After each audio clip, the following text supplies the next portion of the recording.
Whatever. It's working now. All right. Yo, nice, Maiko. Wait, seriously, does it just disappear? Okay, never mind. Okay, good. Don't do that again. OBS, be good. Don't do that. All right, yeah. I can wait a sec, but yeah, I know very little about this game.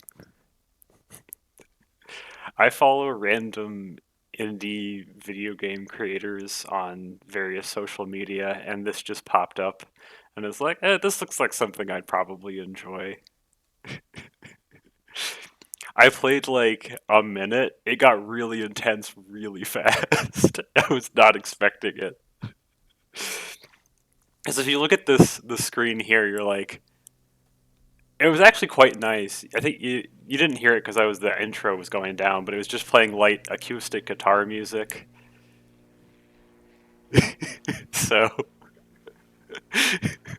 I have no idea what's coming, other than this game starts off kind of intense. So I'll say that. But yeah, all right. I tend to do voice acting, so this might be interesting.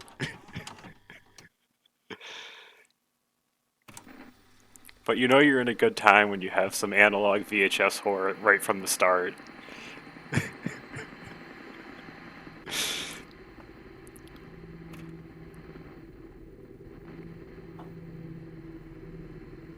The meaning of suffering.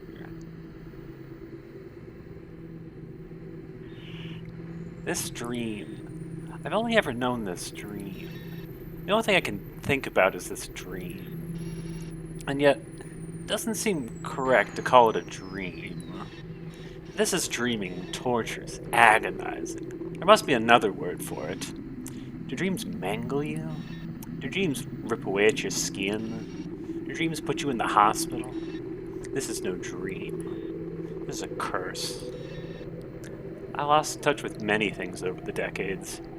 How's the audio for y'all? It's a little loud for me, but it's good for y'all. I never know. Okay, perfect. I've lost touch with many things over the decades. The image I see in the mirror, for one. Every time I pass one, I ask, what am I seeing? Two eyes, the nose, the mouth, sure. But something doesn't come together. Something doesn't fit right. It's not human. I definitely don't see something that anyone could ever truly love. Maybe I shouldn't have ever been given eyes. Because when I... Oh. It cut me off there. I see a role model, a star, a personality, a celebrity, and above all else, an idol. On the radio, on the television, the talk of the nation, me. It should have been me. There's no error. There's no errors. Every audition, every rehearsal, every scene, every interview, every composition, every note, every performance, every song, every album. Complete, perfect, correct, flawless. And yet, I'm here. Bathtub full of vomit and blood, drowning in my own special brand of hell. This is what an idol does. We're not sure if it'd be received well. You just don't have the right look. Maybe further down the line, you know. And we're all right. If I'd only ever be this dot, and not even one on any radar. A speck of dust in the corner, unnoticed. Nobody. Shambling around in the dark.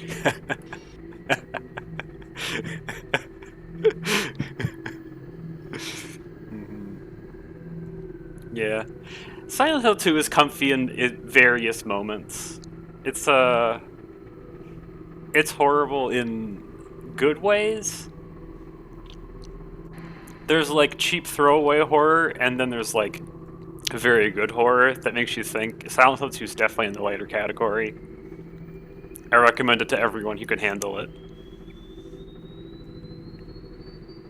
Yeah.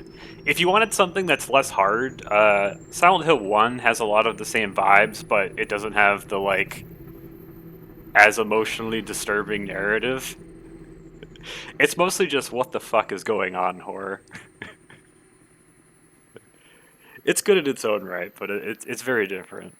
I recommend playing that first. That and it's a PS1 game, so like the graphics are so low that like you don't get the same type of scares you do in other kind of horror where it's like this is actually scary. It's like no, that dog has like 10 pixels to it. It's not as scary. It's still great though. Yeah. I haven't played that one. It's easier to stay in bed counting my losses. Days on the stage, that minor role in the commercial. When my song was on the radio, things were getting somewhere. Trajectory. I was on a path. The next interview was up. Manager called me up in an important meeting with the producer. They're interested in me. I was so happy telling myself that lie again. That I was happy. Was that ever something I believed in at the time? Well, I know now. I preferred that world. The safe world where I can dream, turn over, and go back to sleep. If the dreams become more vivid, if I confuse them for reality, I can't see that as a bad thing. Everyone's so worried, I know that. I can see it in their eyes. They don't say anything, but I know. And smiles growing thinner at the sight of me. They can't possibly understand what it's like to be this way. Yeah. I've learned that mistake before. Don't present people with horror they aren't ready for.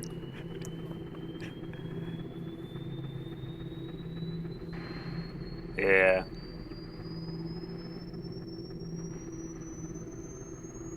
Yeah. I could play that again, honestly. I haven't played that in ages. It's a fun game, too.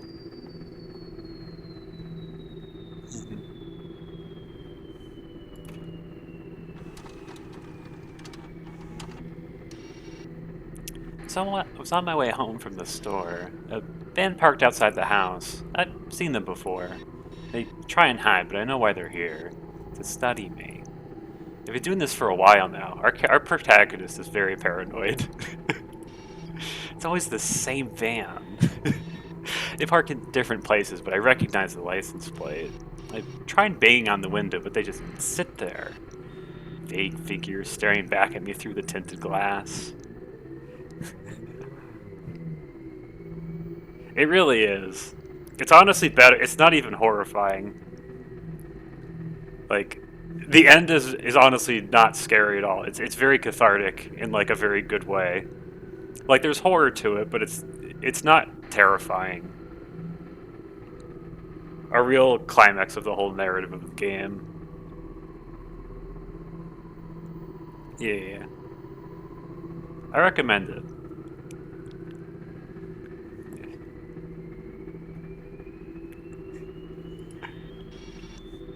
They are very clever whatever they're trying to do. When they later showed up at my house, I was ready. I wanted answers. I felt like we were already good friends in a way. I'd seen them so many times after all. What they were saying made a lot of sense to me at the time. They said they were here to help me. That they help lost children like me. They said, very interested in having my help. This is like how like people get kidnapped into like the sex slaves trade. So this is a very bad intro. Uh, that my dream is one we both share. Oh, also, by the way, I don't know any of the content warnings for this game, so, like, you see what's happening here. I can only imagine things get worse. I imagine they get better too, but really, massive content warning for anyone watching. You might be upset, because I don't know what's gonna happen. And I've already screwed this many a time with, honestly, probably worse stuff than this could ever show, but... This is a visual novel, so it probably won't be the worst shit you could imagine. We can help you. We can unlock what has been inside of you. It's been hidden this whole time. I didn't advance the text, Jair. You mean something different. Something much, much greater. Psst. I know that I can't trust them. I know that they're lying to me. I know that. But nothing else has worked. Nothing else has ever worked. The reason I was never able to make it big is because I was never given the right tools, the right training, the right guidance, the right support, the right people. I needed new methods. Maybe this is what I needed is not a gentle hand, but a firm one. You know, a guiding hand. Tough love.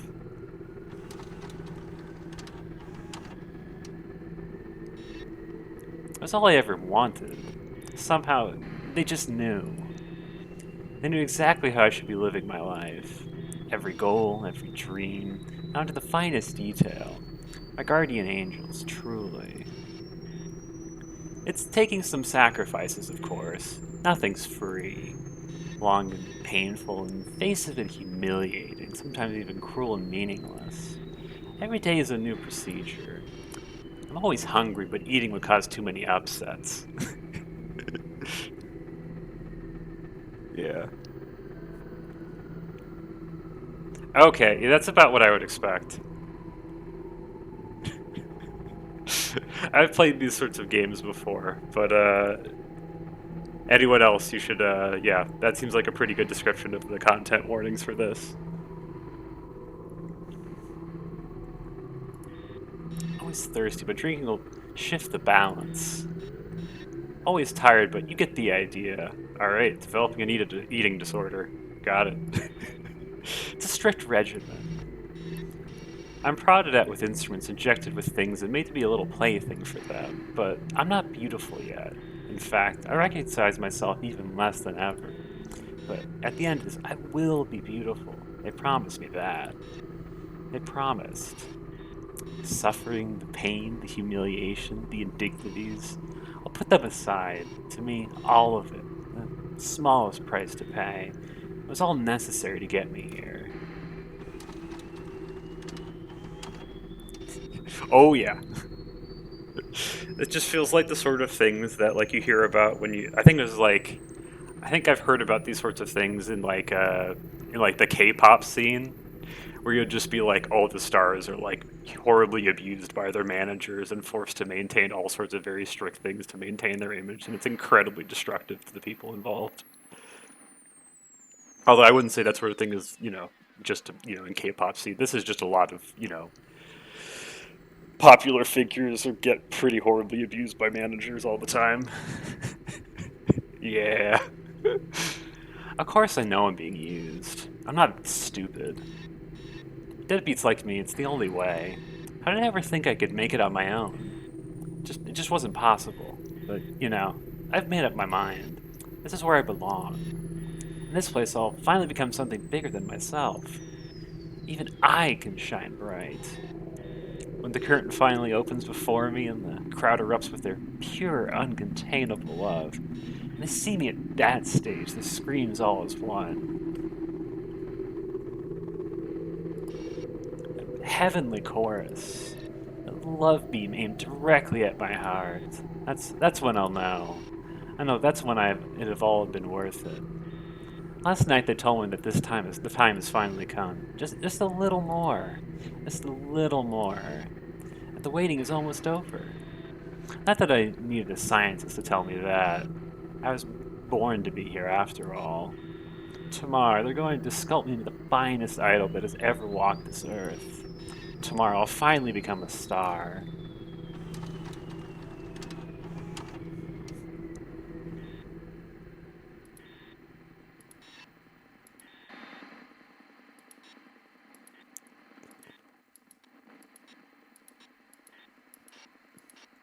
Alright, we be advancing text.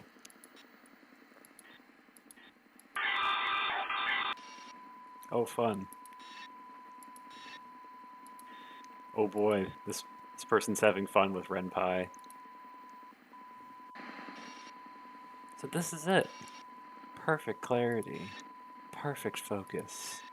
Perfect resolution. I agree. 4x3 is in fact the perfect resolution.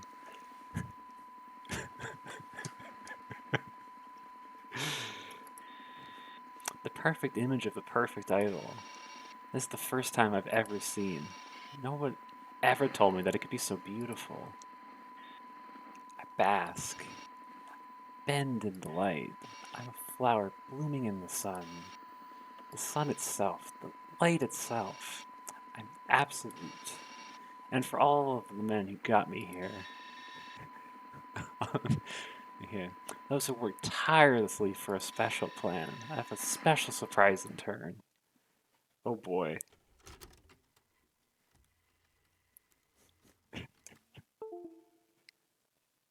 Oh no, was that... Okay, so that was perfectly timed. I can't tell if that was... was it... I heard Windows disconnect noises, and it... Oh, okay, that's definitely not the game. It was timed just perfectly, too. With the end of that, I was like, oh, that would be a meta thing to just put a Windows disconnect noise in your game, but no, I think that's something on my computer. Hopefully that doesn't keep happening. 99. 99 to 32. Connected. 401. 401 to 406. Connected. 19 to 601. 600. Where was that again? That's over my cabin. Exchanging views with the trunk map. That's on the northern shores. Long distance. Distant lovers. Distant lovers, perhaps? It's not uncommon. Most of the 600 lines aren't in use these days anyway. I can only imagine there's some poor girl out there making local connections. Must be lonely out there. But, of course, someone has to do it. I think we're a switchboard operator. It's important work. I look for the patch above my head, the one labeled 6XX. I scoot out of the rolling chair, making my way to the console for 600s with swift steps. Time is always of the essence. I reach for the loose cables hanging from the patch, plugging into 601. The light stops flashing, now glowing solidly. Connected. I roll back on one of the chairs, the full picture coming into view. Oh, we get graphics! Watching over the array of switchboards, numerous lights on the 8 cabinets, all solids. Waiting for another flashing light, but nothing else comes up. Fingers tapping impatiently on my thigh. They modulate in a pattern, eager for something to do. What else? What else? The air leaks into my chest, and I realize I've been holding my breath this entire time. Shoulders sink down in a light exhale. I feel the weight of my body in the chair. I'm aware of the state of my aching legs and discomfort of this crappy chair.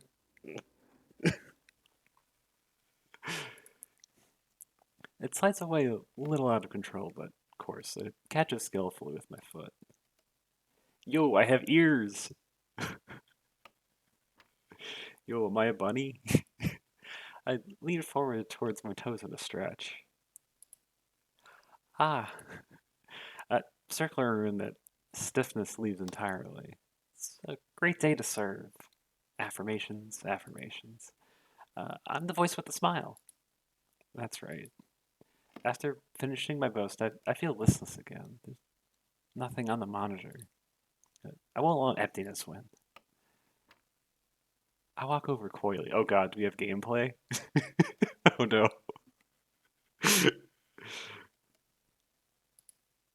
Like, hiding something behind my back. I reach for the plug on my headset, rubbing the connector. The logo of Alkaline Corporation rolls between my fingers in deliberation. I reach out like I have so many times before. The contact meets the label for Monet. Monet. A crackle in my headphones lets me know that it's been done. I lift the headset over my ears.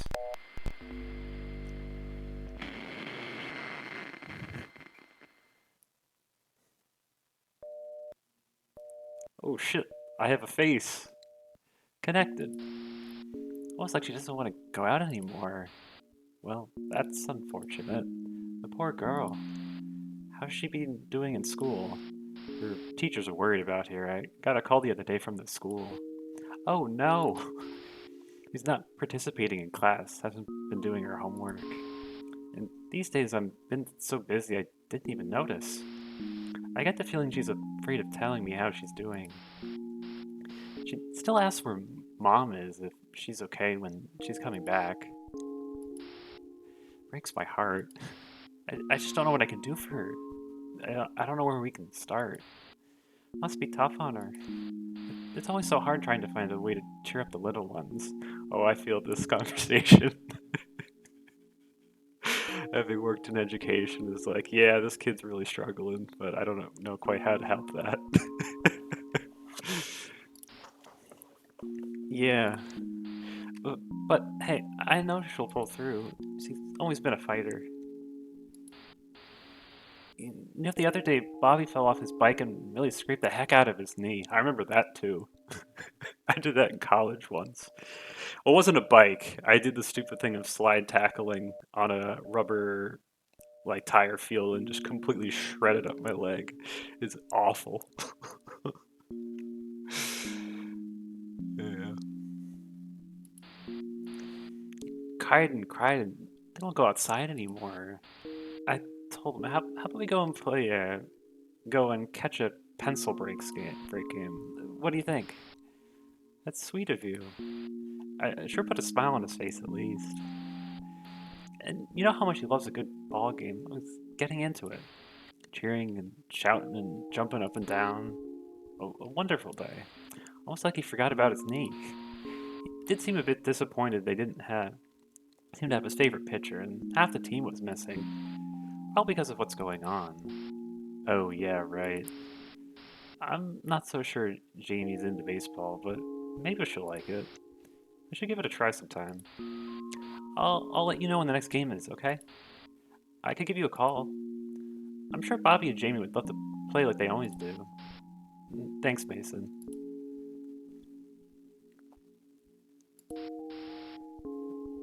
Alright. So, how you old folks doing? They're doing okay, I think. You think we should be worried? I don't know. Just get the feeling that something could happen. What do you mean? Just make sure you're ready. Do your drills. You know, those older folks are especially vulnerable. I'll keep that in mind. Thanks.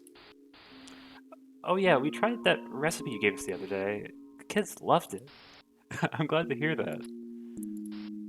Uh, sorry, this is a little bit sudden to me, but there's a customer calling the other line. Well, don't let me keep you. Take care, okay? We always do. Bye now. See ya.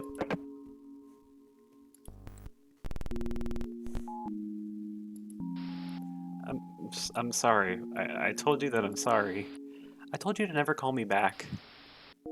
I just don't have anyone else to talk to at this moment. Please, just give me a chance here. You got some nerve, you know that. You just think you can call me up and act like nothing happened? I just wanted to talk. If you can just hear me out, I can. I'm not going to listen to this. I'm sorry. I'm not taking your apologies from you. You had your chance to fix things. Just give me a chance to make it up to you. We could drink together, talk about things. I'll even pay for it. Things can be like they used to. It will never be like they used to be. You know that. I think when you see me, you'll see that I've changed. You don't come over here, don't you? You don't come over here. You don't call me. You don't even send me a letter. You just disappear. I have to get my father here. He's got a loaded shotgun.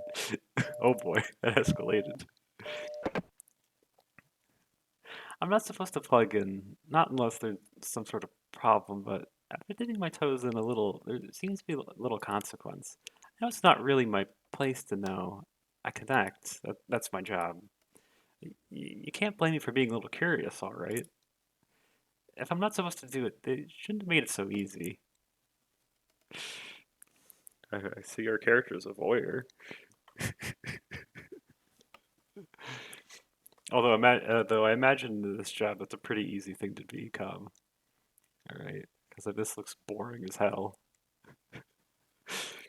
I'm glad this sort of job doesn't exist because this must have been like absolutely miserable to do. Just sitting around moving switch plugs.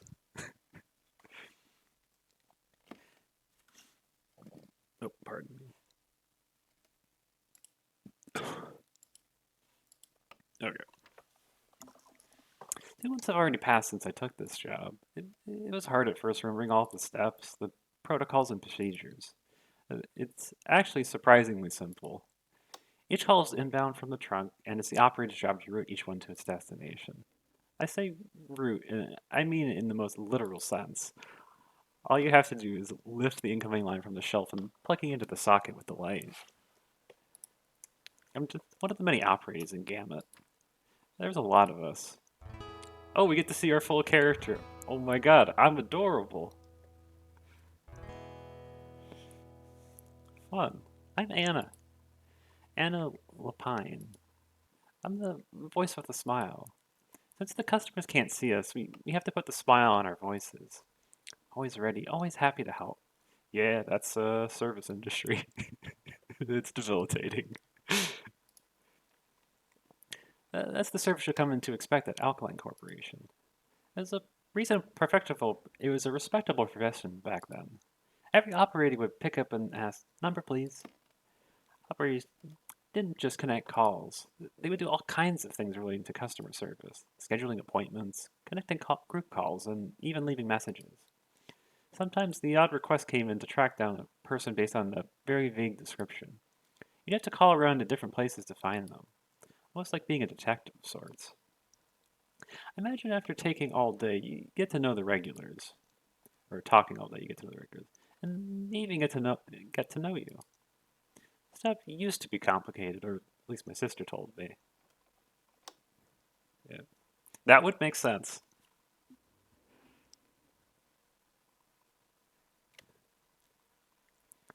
My sister told me. Of course, that's all different now. Most people prefer to dial the numbers for themselves. The operators are just there to make sure the call gets through. Must have been nice back then, getting to speak to people from all over the country, and maybe all over the world.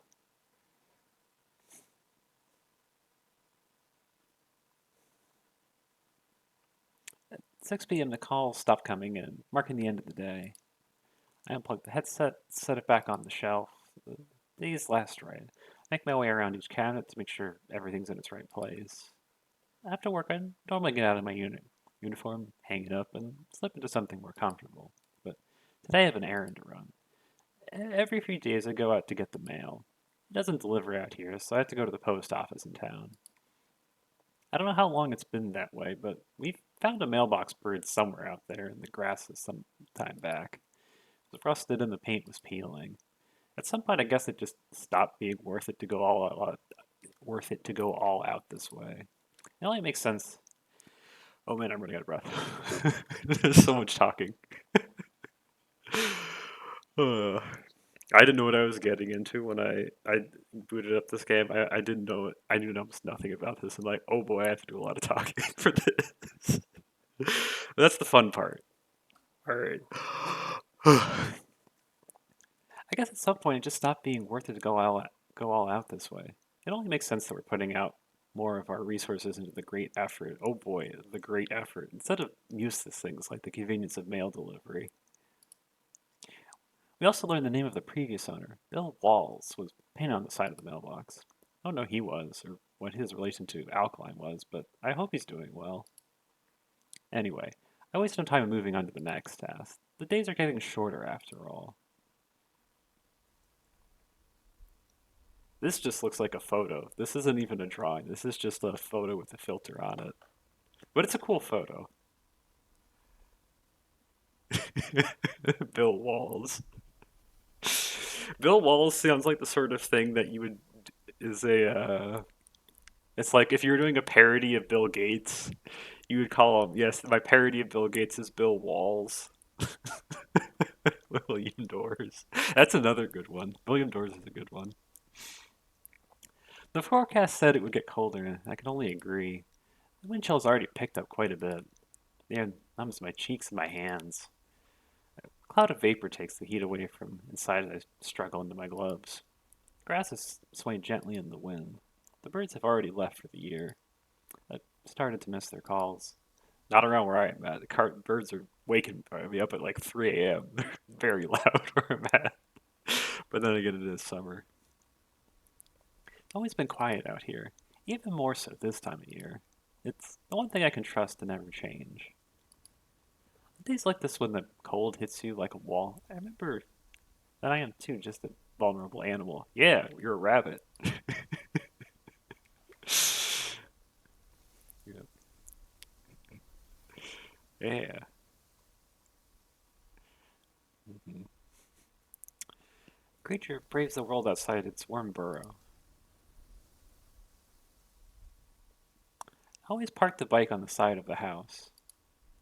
My sister was more careful about these things, insisting that it's too precious to leave outside. I respected her wishes for a while at least, but I am what she is, practical. I dig into my pockets for the key, only to realize it's already sitting in the lock. I've done that before. I turn the key back and forth, making sure there's still a charge. With my foot on the lever and my hand on the throttle, I find the right resistance and give it a good kick. It just rips through the silence as the cold starts. I greet it warmly with some revs, leaving it to idle when I get my helmet on. I love this sound. Different from the phone lines, but meditative in a way. I get on the seat and grab the handlebars. It hums gently in my arms, responding to my commands. I give the throttle and we roll gently over the dirt path. I don't look back. Right, this is a drawing. The planes whip past as a motorcycle carries me. The only thing slowing me down are the potholes and grasses encroaching on the path. Wind feels good on my skin. What a tone change this is from the beginning of this. See, this is what I expected from this game, but that intro was just completely out of left field. I was like, what is happening here? Oh.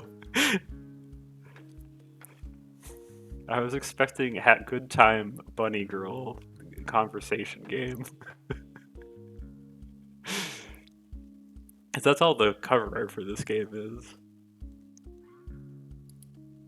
The stress of the day slices off like butter.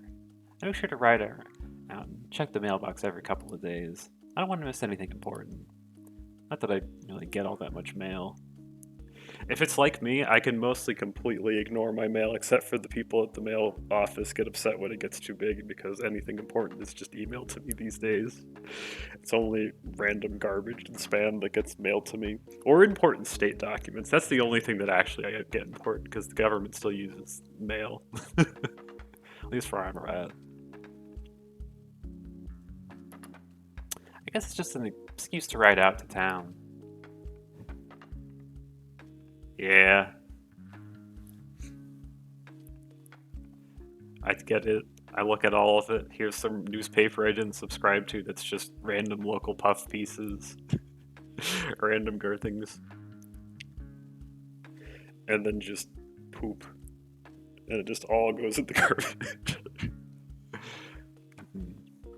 Also a big fan of that. Or I just have dedicated emails that are like, this is where all of the stuff that is garbage will go. I just have very segmented email chains. Where I can be like, this is where everything important will go. This is the 10-minute birder email I do for everything. And then here's like other important things.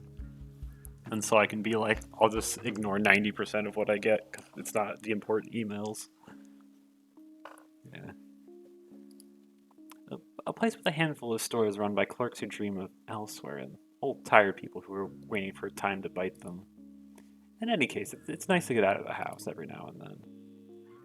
A lot of things I don't like about this fall, though. It's a little too cold for my liking here, but the first cool air after a long summer is a novel. It's novel in a way I can appreciate. Yeah. This reminds me when I was living in upstate New York. I mean, I imagine all you Canadians in the stream, this is nothing new to you, but I had never lived near Great Lakes during the winter. Holy shit, is it a completely different experience of just I haven't seen the sun for like 4 months. It's just so depressing. I was not ready for it when I moved there. But it was certainly nice. Yeah. Although it wasn't as bad. I was up there for college, and it's always funny seeing the people who come from like the Southwest or the like Florida, and they're just wildly unprepared for a New York winter. It's like, at least I'd have snow in my life before. It's like those people are just going through one of the biggest culture shocks you could have, going from like southern Florida to frozen tundra. Uh, oh, that must have been rough for them.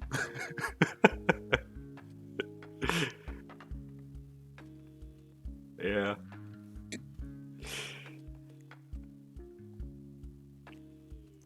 yeah. A college I went to, I toured at MIT. I never applied there. I just went there because thought it would be fun, and I didn't. I learned that they have tunnels connecting all of the buildings of that college campus because they're just like, yeah, you're in Boston, you're not going outside in the winter. You just purely underground tunnel systems for when it's just impossible to be outside.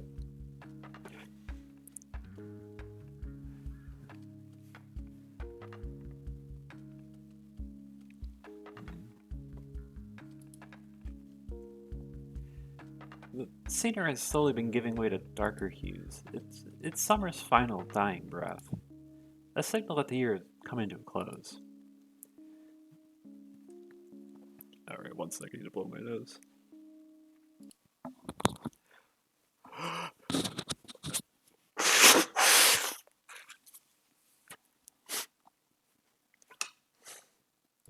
All right, I hope I'm muting the right channel.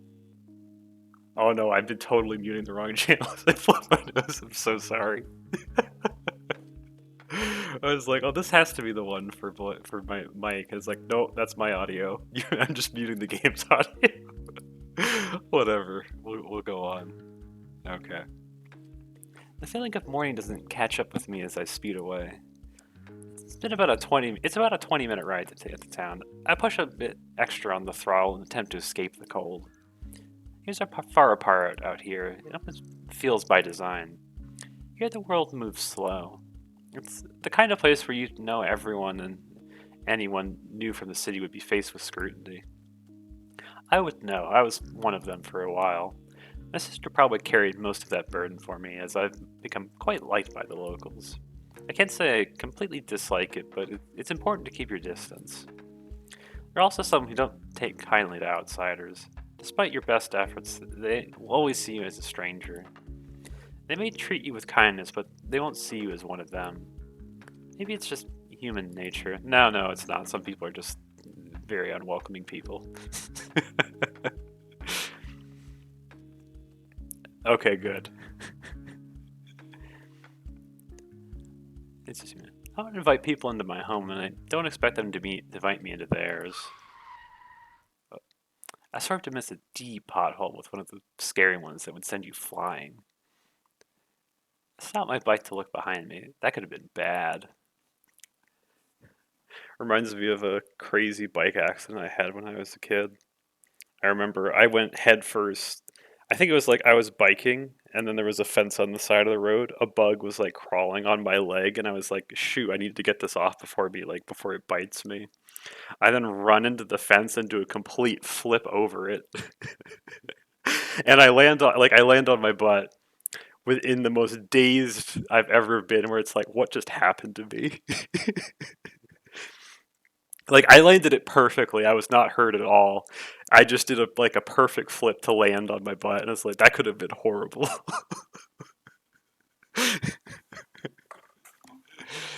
I was so lucky that day.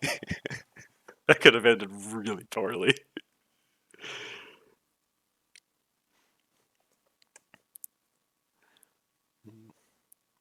The speed had been creeping up as I got deeper into my headspace. I take a deep breath. I remember that I'm not in a rush to get anywhere. I decided to take it easy for the rest of the ride. Alright, now this is an image. I pull up to the inordinately large post office. I've seen post office like that around where I live. They're not usually this big because usually they're smaller than that. Or it's literally saying the same thing. It's stood nearly empty for a long time, but it's had a recent surge of activity due to the establishment of the new base. There are no customers inside today, only the creak of the fan moving around its socket. Man, that is old. That's like made out of wood. This shit is ancient. I waste no time loitering, immediately heading to the counter. There seems to be no one around. I lean over the counter, looking into the staff area, but I see nobody's in there. I use my ears too, my pointy bunny ears, but there's no sound of movement. Only the creaking fan in the ceiling. A little service bell waits for me to ring it. I tap my foot impatiently, hoping someone might hear. Surely I shouldn't have to resort to it. I take a few paces around the room to kill time. They'll surely be back soon. Several sacks of mail spew out of the door leading to the staff area. Looks like they haven't gotten around to sorting it yet. I look at the clock on the wall. 7:30. You'd think that they'd be closing up their shifts by now. I mean, honestly, I'm surprised this is even open this late. Government buildings around where I am, they close at like 5. It's like impossible to get from work to them for most people, depending on your hours. It's like terrible. And then like on a Friday, they'll be open 1 extra hour. So they close at like 6 p.m. And then everyone rushes for that. So them even being open at 7:30 is like, I mean, I'm surprised they even do that around here. But I guess not. That or maybe someone didn't lock the door or some shit. I don't know. I walked through the aisle of postcards. The postcards haven't changed in a long time, but I always like to stop and take a look at them anyway. I guess this might just be like before they went through all of those government budget cuts, so like maybe this is in like the 70s? I don't really know what time this is. I don't know when they stopped doing phone switchboards, so maybe this is like the 60s or 70s or some shit like that. Or hell, maybe even earlier.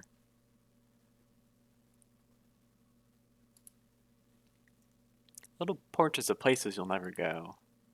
Close remind me of home. What little I can remember of it, at least. They weren't as grand as these, though. I turned my head to look at the counter. Something I've done in the window shopping. Take firm steps back up to the till. Bell. After some final deliberation, I finally decided to give it a press. I feel this deliberation of like, man, I don't want to bother people, and I assume if people aren't attending to me, it's because they're busy. So I very much feel the protagonist deliberations.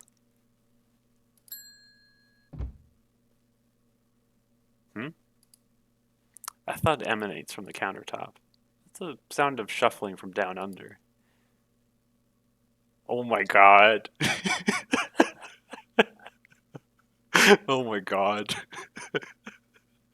Is everyone going to be like this? That's so fucking adorable.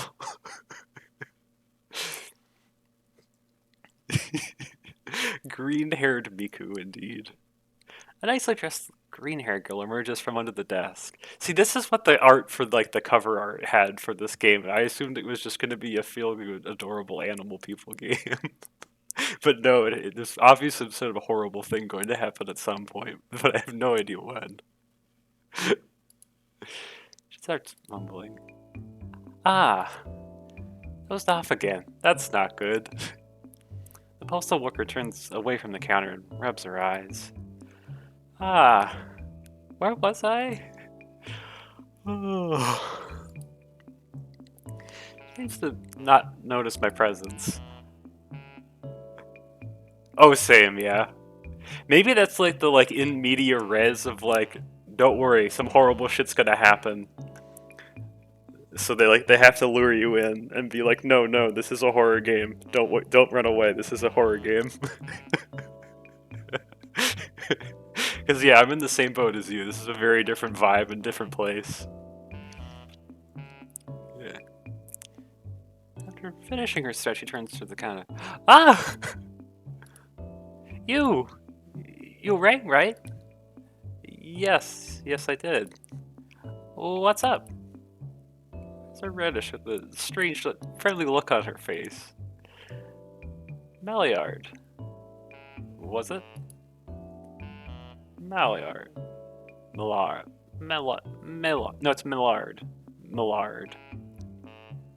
I'm terrible with pronouncing names, so I think because I want to read this Maillard, but it also makes me think of like Maillard, like the Maillard reaction in cooking chemistry. You said it right. Oh boy, I definitely didn't say that right, but I'll read what the doc says. Maillard. Maillard. Let's go with that one. Maillard. Game just affirming whatever butchered pronunciation of her name I give. I open up my bag and pull out an envelope, placing it neatly on the counter, pushing it toward her with my index finger. Here. He looks at the letter for a second, then back to me. Oh, thanks. I love that turn she does. She tosses the letter in an overflowing mail bag behind her, causing a mild avalanche of envelopes.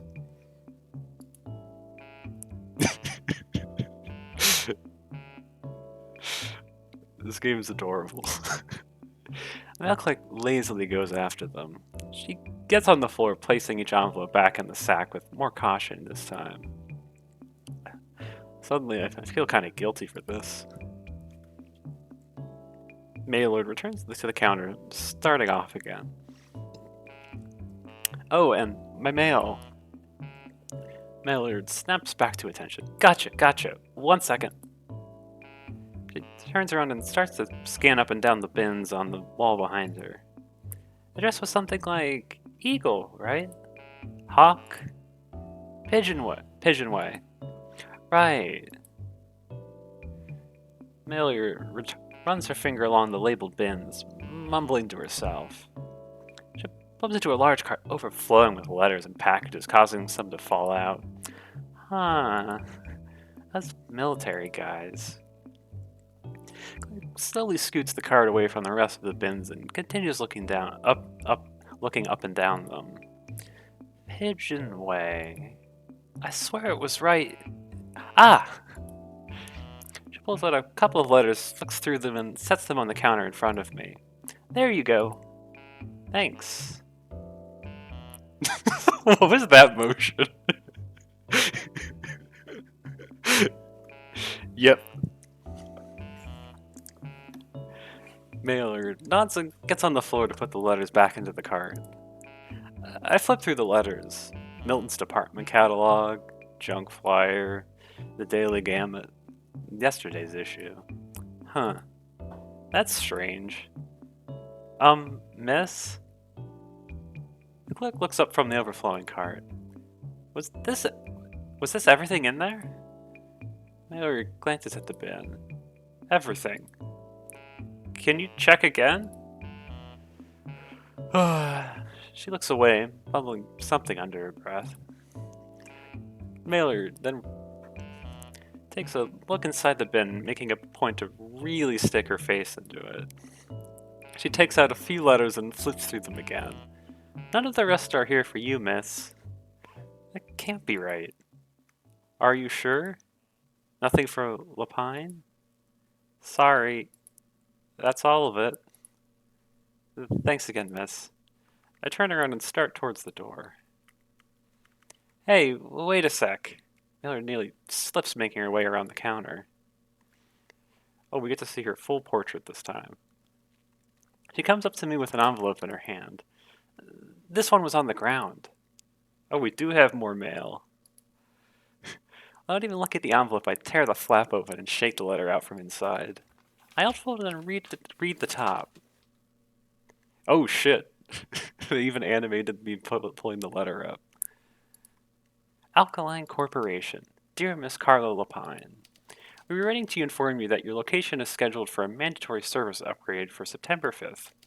The hardware to be installed is an AW1054 model multiplexer as well as a TW44 model teletypewriter.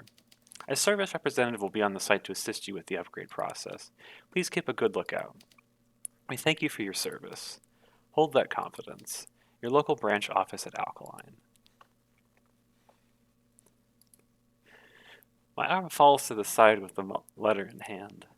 Mailer looks happy to have done her job. I think. I smile at her regardless. Thanks, miss. She keeps looking at me with that expression. That is a very that is an expression. It's like please help me. I'm not really sure if it's one of accomplishment anymore. No, this girl looks like said like please help me. Those eyes. I decide to take my leave.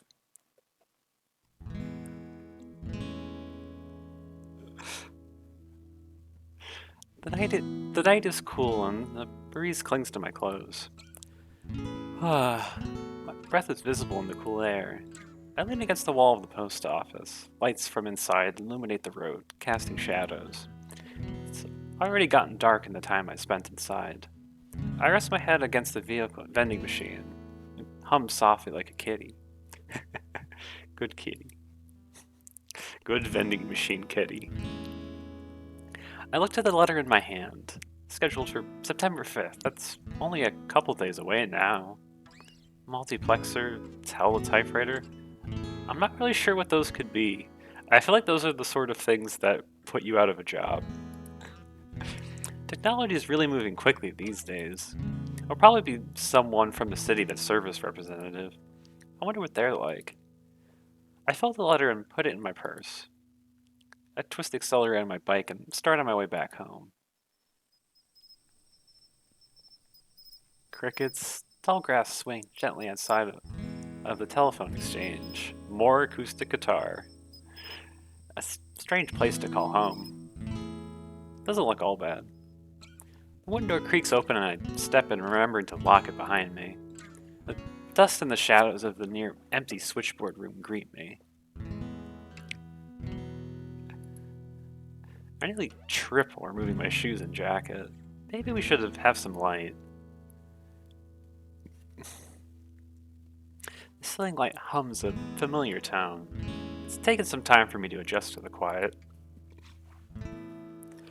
I'm the opposite place. I grew up in places with like profound quiet, and it's so awkward and weird for me when I go to places that are just like spend a night with someone in the city, and it's like I can't take the noise. I can't do it. Although I will say it's definitely a thing getting used to like the isolation of rural areas. It's not hard to be over aware of your own actions when there's no one else around. I try to think about the things I should be happy about. Fuck, Okay, I didn't skip the text accidentally. Today was the first time the trip to the post office felt familiar to me. Comforting, even. The first time I drove there was so nervous about every little thing. Driving the bike, not getting lost. What to say to the mail clerk. Oh, I've been there. As strange as she is, it's nice to have someone to talk to. Now it's just another part of my week. Going through the motions, routines, motions, a meal, a bath. Sleepy, yeah.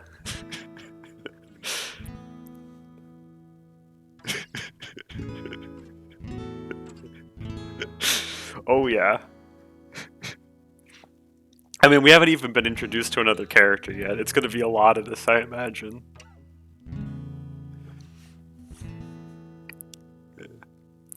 I echo through the building's dark halls. Oh man.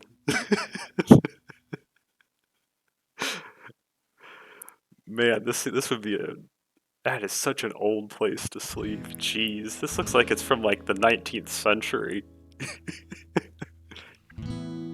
I hang up my uniform and put on my own nightgown. I collapse onto the bed face first, not feeling any urgency to get comfortable.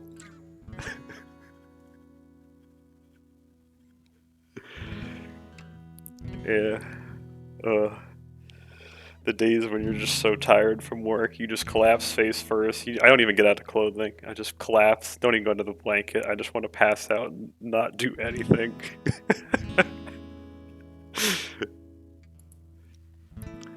It isn't really clear to me what is this I'm feeling at the moment. Probably being exhausted. I'm a girl who can enjoys consistency, I guess. If there's a word for that feeling, it'd probably be helpless. No, that's a different thing. Before I start to really think about it, I close my eyes. Alright, now do we get tormented dreams or some shit?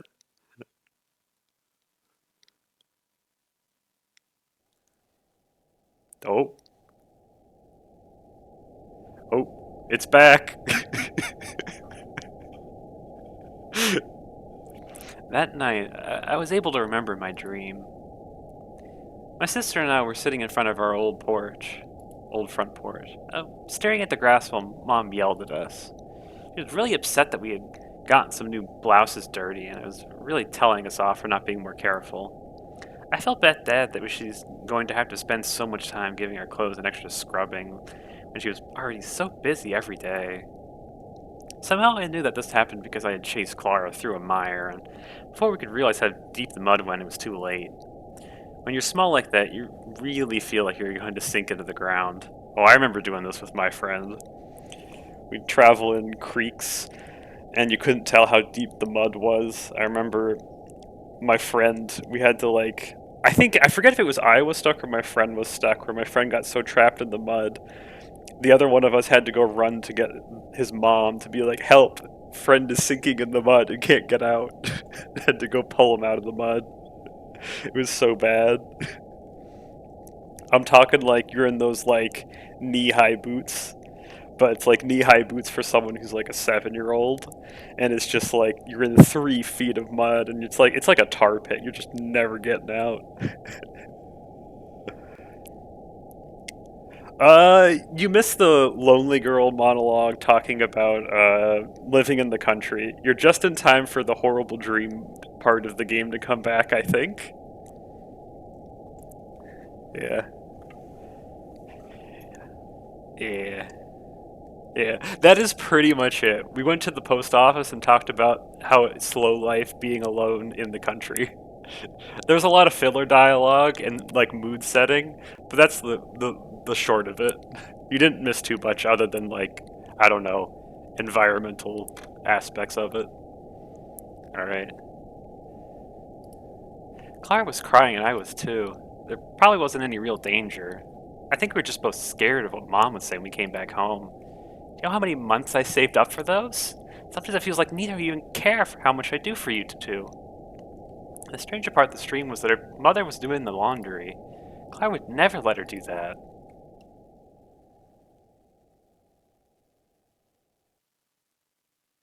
Yeah. Oh, we did get to, we snooped on some people's telephone conversations.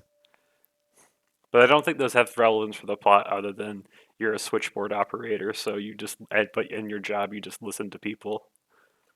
I think against the rules, but who cares? Save. I'm frightened that the game gave me a prompt to save. That's good game design, but I'm very afraid of what that entails for me now. 425. 425 to 339. Connected. I grab a great big yawn.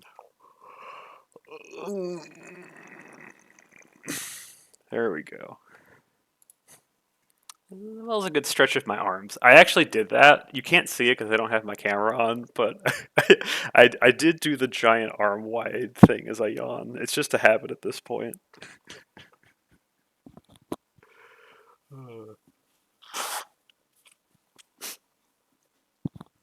Okay. Early mornings don't usually have very many calls.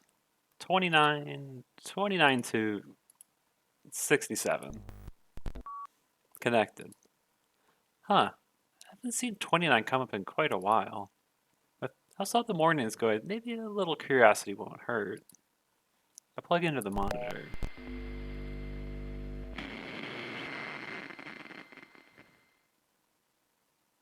Oh, you didn't miss anything. Call connected. What kind, you ask? Whichever you think is the most pleasing. How about chrysanthemums? They're in season now. It'd be a good deal for you. They represent loyalty, perfect for someone in the service. That would be great. Okay then, a bouquet of chrysanthemums. And a card. Words, thinking of you. Get well soon, Thomas. Yes. Thank you. If you don't mind, can I ask what happened? Well, he's not doing great. He got a letter saying he's too injured to fight now. Wouldn't tell us what happened, but when my wife saw him, he was in a full body cast. Couldn't move at all. Oh, damn. Bro got fucked. Oh, no, my condolences. I'm certainly wishing for a speedy recovery. Thank you. I'll be sure to pass it on. When will the delivery be? I have availability for a courier next week, if that's alright. That's too late. What, the flowers wilt by then? The florist gets fresh flowers every day. They'll be good as new. Will they be the same as the ones I picked out? Of course. Chrysanthemums. They represent loyalty, right? That's what I said, yes. Okay, good. But I need it done tomorrow. I'll go have a chat with the florist. I'll see what I can do. Please hold for a moment. Okay. It's quiet for a long time. Hello? Hello? God damn it. That was a waste of time. I'll pick the flowers myself. I don't need no florist. I'll just go to the hospital and see him. I should have done that in the first place anyway. Thanks for holding. We appreciate your patience. We've got a courier ready for tomorrow. We can have it delivered directly to the hospital. What's the name of the recipient? Hello? Are you still there? Nope. Guess I came around a little too late. Well, that's wonderful news. We really need to get more people like you in the force. Two numbers longing to reach out to one another. People who will fight. Yes. People who fight for their country. Stand up for what they believe in. We have enough people with that will fight. We need more people who will listen. The magic of long-distance communication happening right before my eyes. Well, this is an infantry mission. We need people who fight. I know. And I will. I just hope I can make a difference.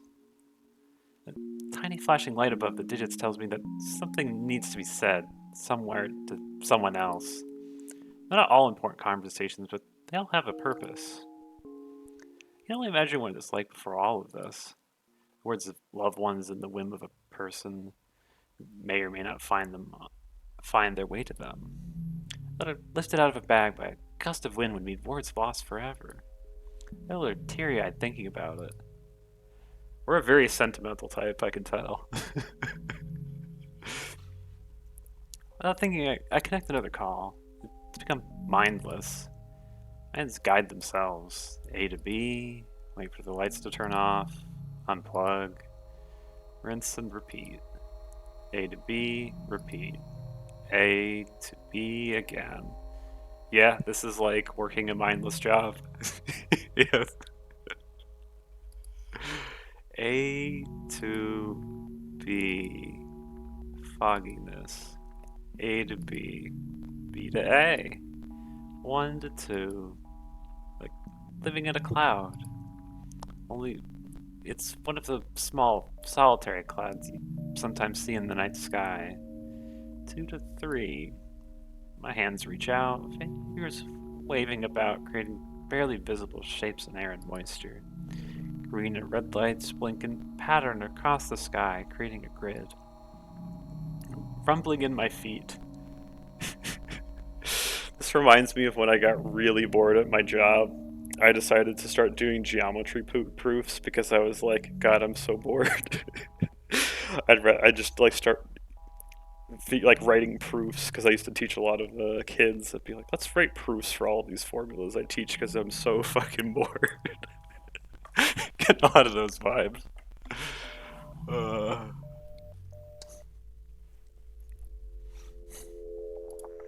then a white light from out in the distance in front of me. The light grows brighter, coming towards me. A train pierces through the foggy veil. The deafening sound of its engines turns to a screech as the train comes to a halt. Oh man, there's just so many memories of this game. Reminds me of when I used to live near like a train tracks. I remember every day they would come at midnight. We had the literal midnight train every day. It was so loud I'd be on like Discord calls and people would be like, "Ah, yes, it's Sarah's midnight train." uh, Tall, stately man. Oh no! Crap, my phone died. I was using that for my chat.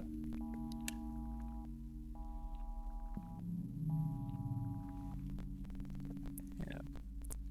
His boots sending up a puff of dirt. If movements seem guided, like they've been rehearsed hundreds of times before in an almost ceremonial manner. He turns my way and begins to strut towards me.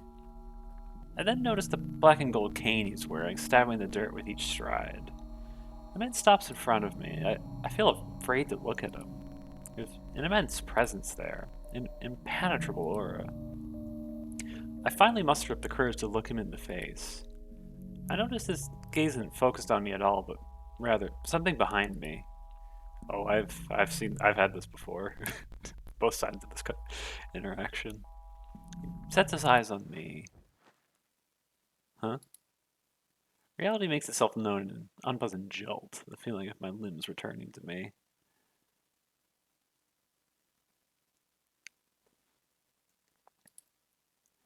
A train of drool runs down my arm as I lift my head up from the switchboard. You know it's bad when you wake up and there's like drool and it's like, man, I dozed off. Fell asleep on the job again. I don't think I've ever done that before. I've definitely laid my head down, but I don't think I've ever fallen asleep on the job. That's pretty bad. What?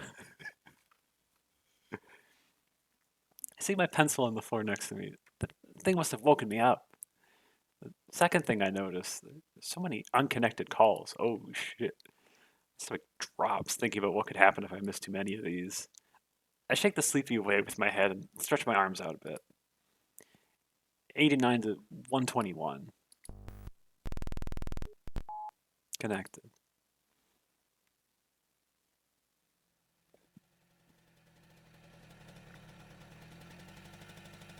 Ration day.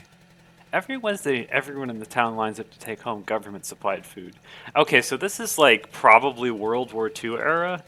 That would explain why everything is the way it is. It's like that would all make sense for this. I'm going to assume this is like kind of that. Because at least in America, that's the last time I've heard about government rationing of food and stuff.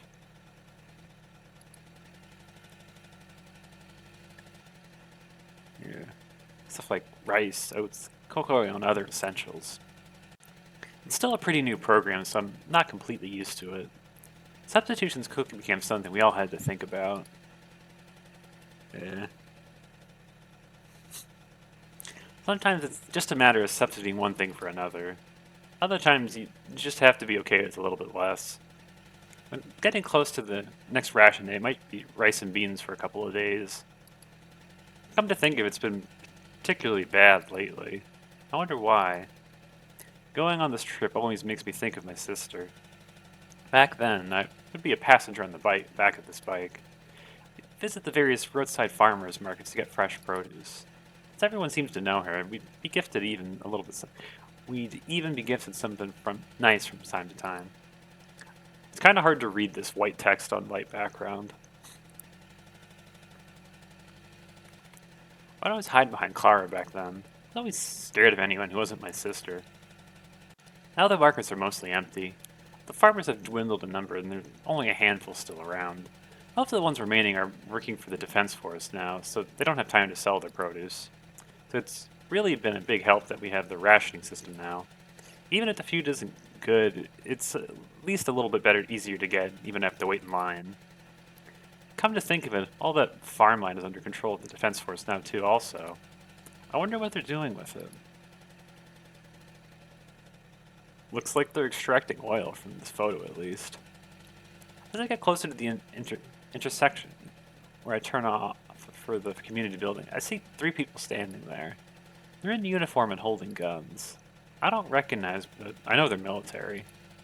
Not sure what they're doing around here though. I decide to slow down as I make my approach. The soldiers seem to notice me and they start to move to block my path. My bike comes to a stop right in front of them. Oh my.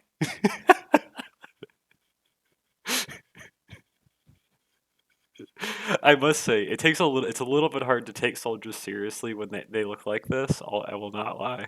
I know it's just the style, but this really undercuts what I assume is the theme they're going for here. We have the cute bunny army.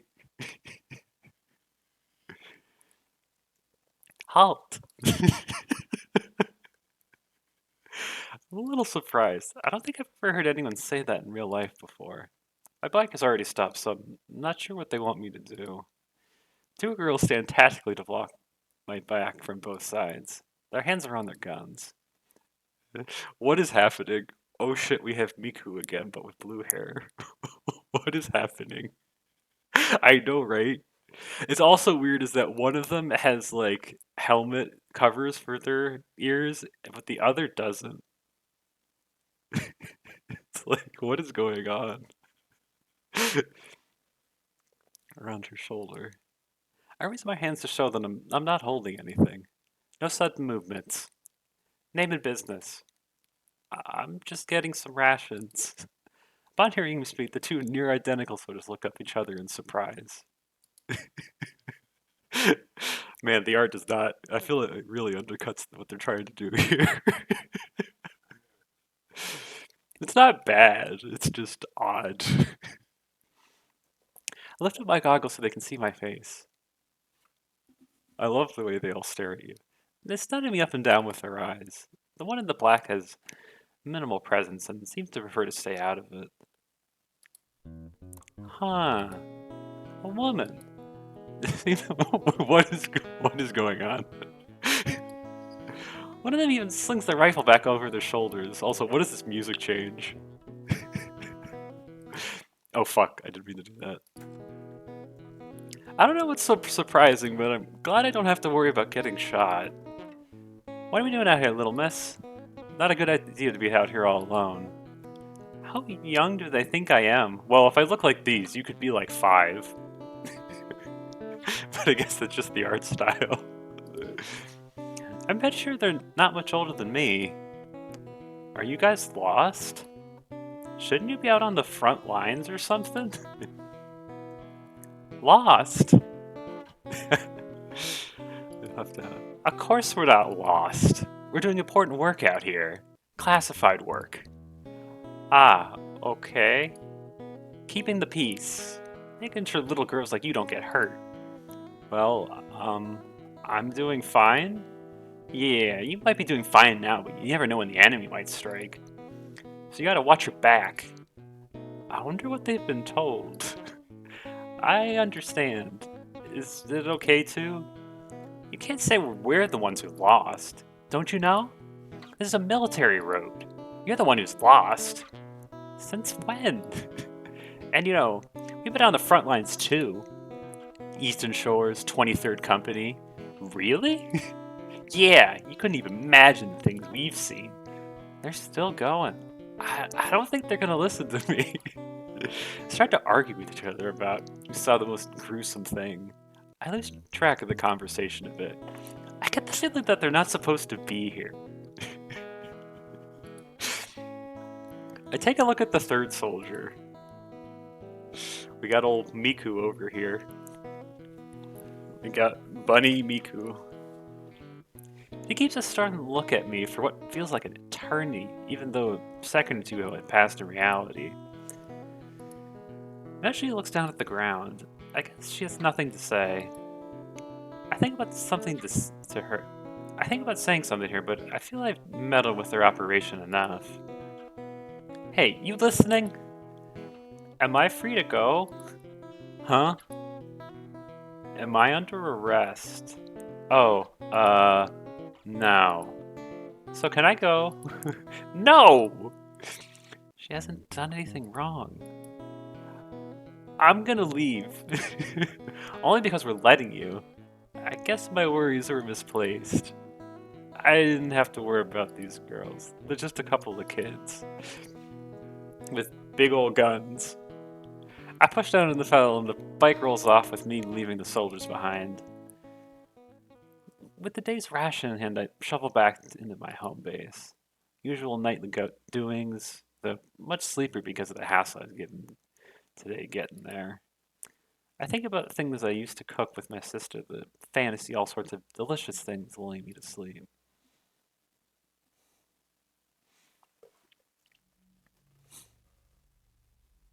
Oh no, spooky dream time. I'm blinded. Eyelids are being held open, a ray of light flickering directly into it rapidly. It feels more intense with each flicker. It starts to hurt more and more. And then my eyes are allowed to close. There's a warmth in my eyes that I've never felt before. I try and reach out and touch them, but my arms don't cooperate. Mumbling from an invisible congregation.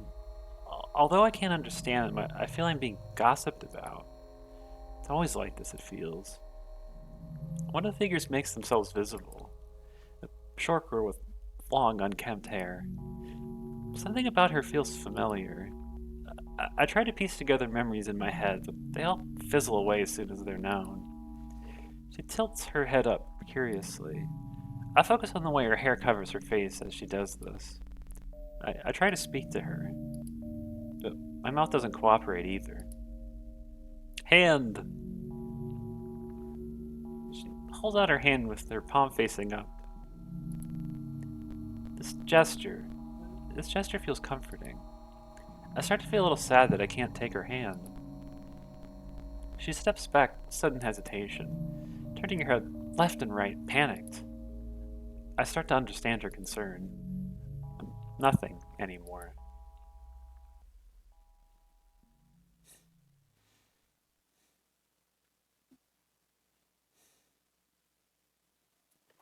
Hmm.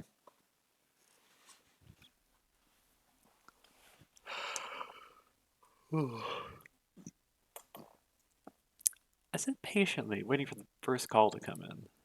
It's 5 minutes past the opening time. I should save.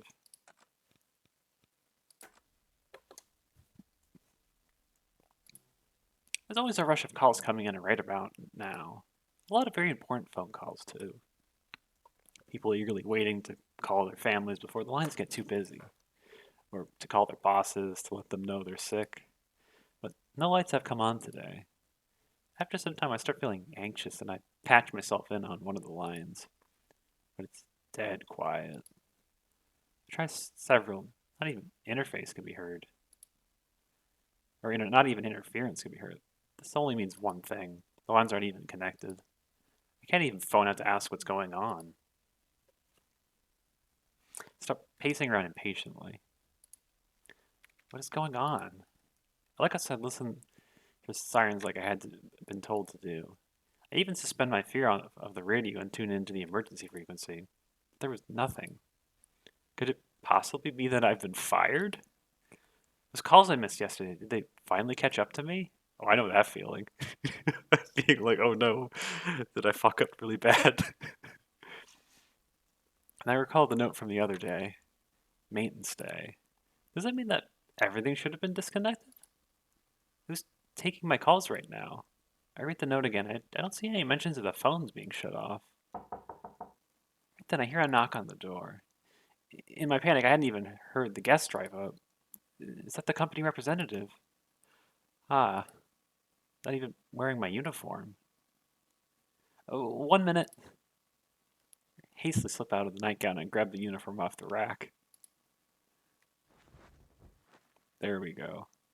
Look myself in the mirror one last time, making sure that my hair is parted like how I like it. I undo the locks on the door and open it wide.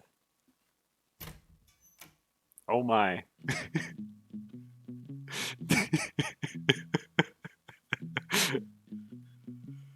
Oh my. I'm here for the maintenance job. Person standing at the entrance is tall and dressed in standard issue workers' overalls. I realize I've been staring them down, so I quickly blurt out a greeting. Hi.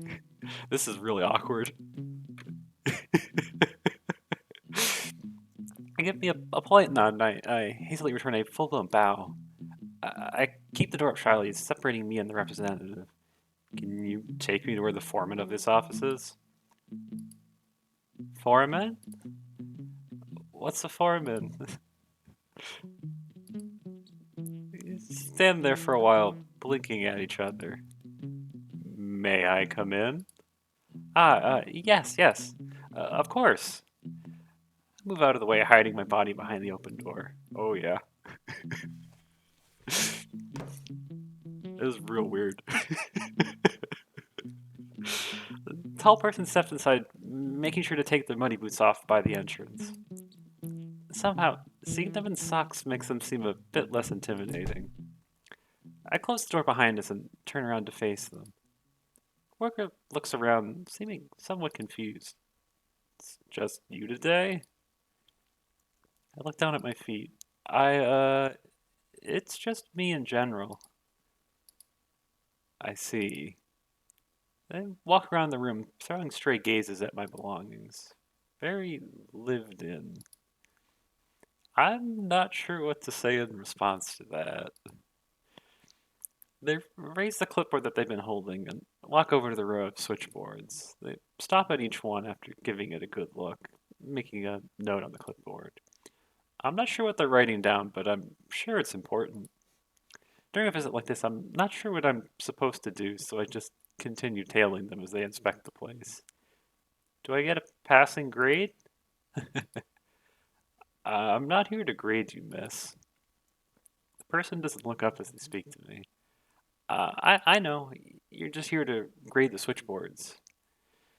After working through the switchboard terminals, they look up to the cables running up the wall from each unit. They join each other in a braid near the ceiling. I never really thought about how they all connect together. I'm just here to make sure that the equipment is up to code. They follow the cables that span across the wall, terminating above a metal door in the corner of the room. They also make a note here. And if it's not, make the necessary upgrades. Well, is the equipment up to code? Worker rubs their chin. No, miss. Let it get this bad. Suddenly, I feel a little intimidated. I'm sorry, I didn't know.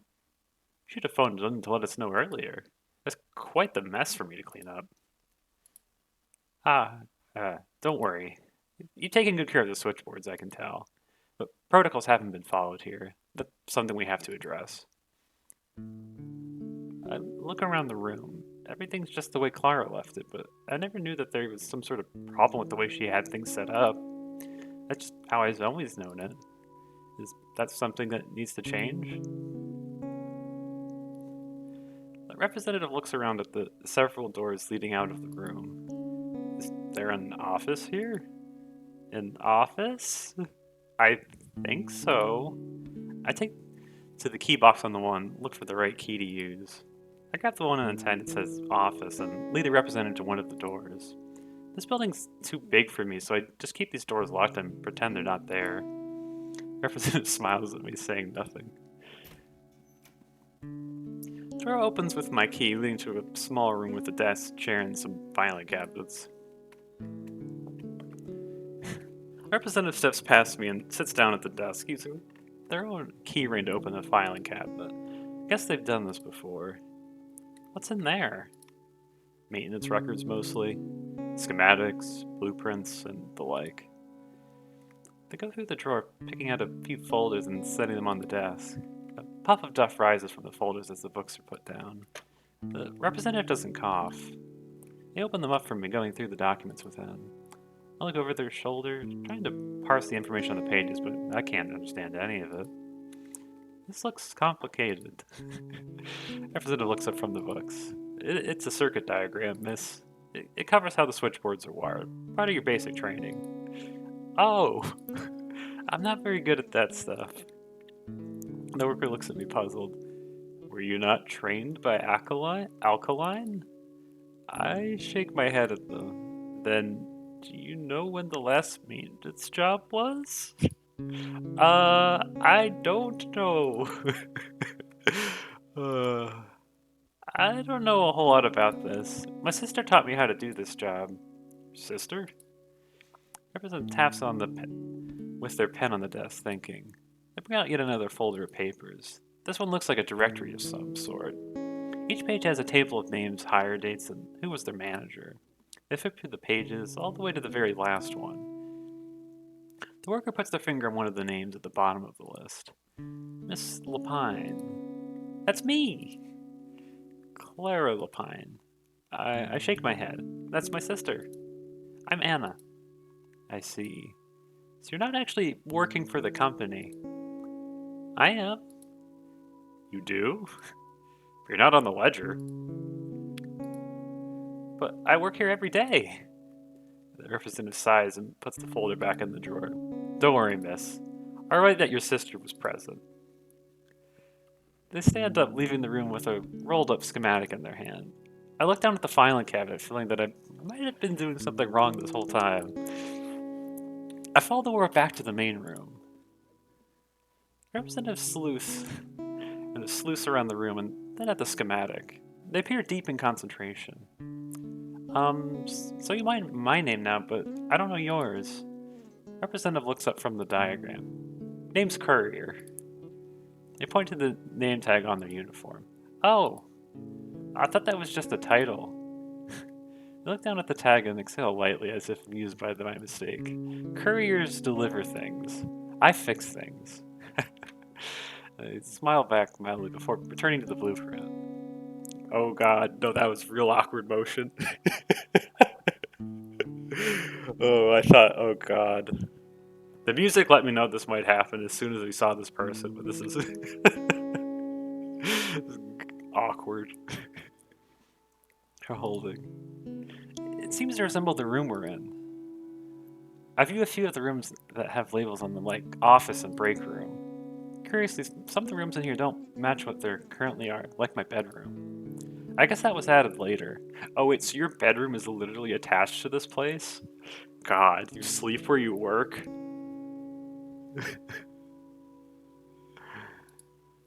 Carrie taps their pen on the paper, then looks at the wires in the ceiling. I'm gonna need to take a look at the wiring in the basement. The basement? Carrie then points to the metal door in the corner of the room to which the cables lead. The trunk lines are down there. Basement? There's a basement? I heard scary sounds coming from that steel door before. Oh my, are we getting the spooky part?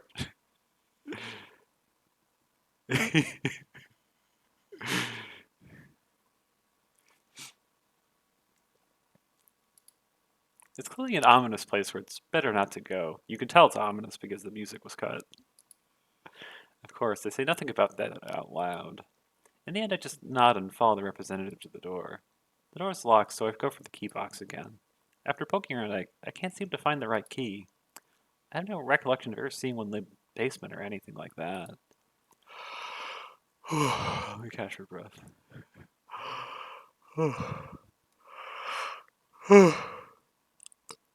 So much talking.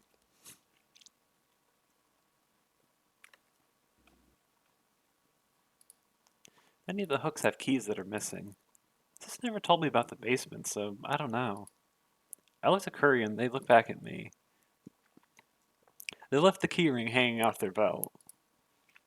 It's pretty large with many different sized keys on it. They flip through them before finding one they need. I'll have to get a new key made for this door. I stand a bit farther back as Curry unlocks the door. It opens with a horrible creak.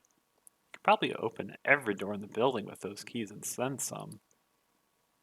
Oh boy, this sure looks ominous. Alright, what are we gonna find down here? Dead body? Horrible monster? I have no idea. Or probably just nothing exciting. I expect there should be a room on the other side, but it's just a staircase leading down. The sunlight from the window casts a light down the stairs. It seems to continue to the right, but I can't see where it ends. And then he disappeared. Curry immediately heads down as if the creepy staircase doesn't bother him at all. I guess it's not that surprising. They probably do stuff like this all the time. One stairs creak loudly as the representative descends, and it makes me wince a little. When they reach the bottom, a switch clicks on the wall. Nothing seems to happen, much to their dismay. They lift a small pen flashlight from their belts and continue into the darkness. I'm not sure if they want me to follow them or not, but I don't want to leave my guest to wander around alone. Take a deep breath. Put my right foot on the first step. I hold the handrail as I take it down slowly. Curry made it look really easy. I guess this is why they have the job and not me. Not that my job isn't important. I'm sure it is. The staircase seems to get longer as I descend. There's a dusty smell in the air. I don't think anyone's been down here for a long time. This reminds me of my parents live on a farm, and they have a part of the property that's like this. There's a barn. There used to be cattle on the part, and so it's the cow barn underneath the cow lot underneath the barn. I remember I went down there once just to see what it was, and I've never seen so many spiders in my life. It's just like a big hall with a concrete floor and just spider webs everywhere. And it's like they're all full of things in them. And then you just look in the spider webs, and the spider webs are all full of spiders eating other spiders. It was horrifying. This gives me lots of flashbacks. Uh, One sec, I need to blow my nose.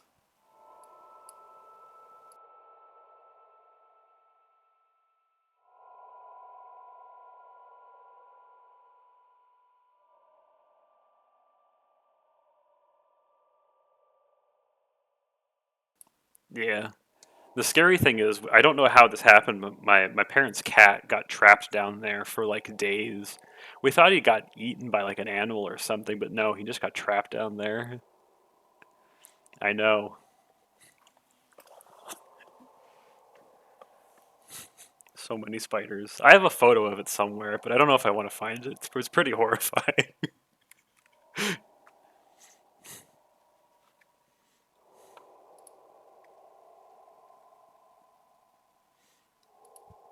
Certainly not a whole other floor. I try not to think about the empty space growing in this building. There's a reason why I keep these doors locked. Oh my! This looks like something I'd see out of like Myst or some sort of 3D puzzle adventure game, where this is just some sort of broken boiler or something that I'd have to fix. I poke my head around the corner and I see the representative already at work surveying the basement. They're dimly lit by the small flashlight held in their mouth. The room is tall and narrow, spreading an unknown depth into the darkness, almost aligned with what appeared many units of the same machine. Curry has lifted a cover from one of them and is poking around inside. I had no idea all of this was down here. I approach the workers so they don't have to be alone in the dark. This is quite the place. They have a clipboard in one hand and a pen in the other, filling up some sort of checklist. They look to me and taking the flashlight out of the mouth so they can speak clearly. Hey, would you mind holding this flashlight for me? I nod and take it from their hand, making sure to point it where they're wondering. It's made of metal and surprisingly heavy for its size. I didn't know they made flashlights this small. I wonder how it works. They're actually pretty simple. Well, at least most flashlights are now these days. I don't know how they were back then, but it's mostly just a diode.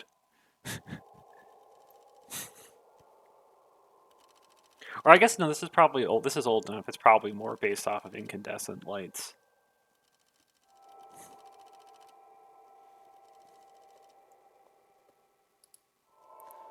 Opening little compartments up and looking inside them. It's a miracle this stuff still works. The cars have been really slacking on maintenance. You mean alkaline? Yeah. Ever since they got nationalized, HQ's been cutting corners. Oh man. This game just hit all the memories where I can remember working at a place that was like this. I would say the name, but it would tell me the name of the company is exactly where I live, so it would be really outing myself. But it basically got bought up by an international corporation, and it's just been going downhill ever since. It was really sad because I liked working there. Yep. Oh, I don't know what any of those words mean. You don't want to know. They're rife with cash, but they don't spend it on anything useful. Yeah, yeah. Maybe when the war's over, they'll get their act together. Probably not. Until then, I'm fixing their mess. You seem to work hard, courier. I'm sure your work is appreciated. They give me a warm smile before turning back to the machine. Have you been at Alkaline long? Courier looks back to me as I ask him a question, but continues talking as they work. Hmm. Ever since I got old enough. Must be really smart then. Maybe so. This is all I know how to do anyway. Curry finished up the work on this machine, making sure to close the cover before moving on to the next one. We switch places. I diligently follow them with the flashlight, careful not to get in their way. They pop another cover open with their screwdriver. I think it's made out of some sort of Bakelite. Damn, this is old if they're referencing Bakelite.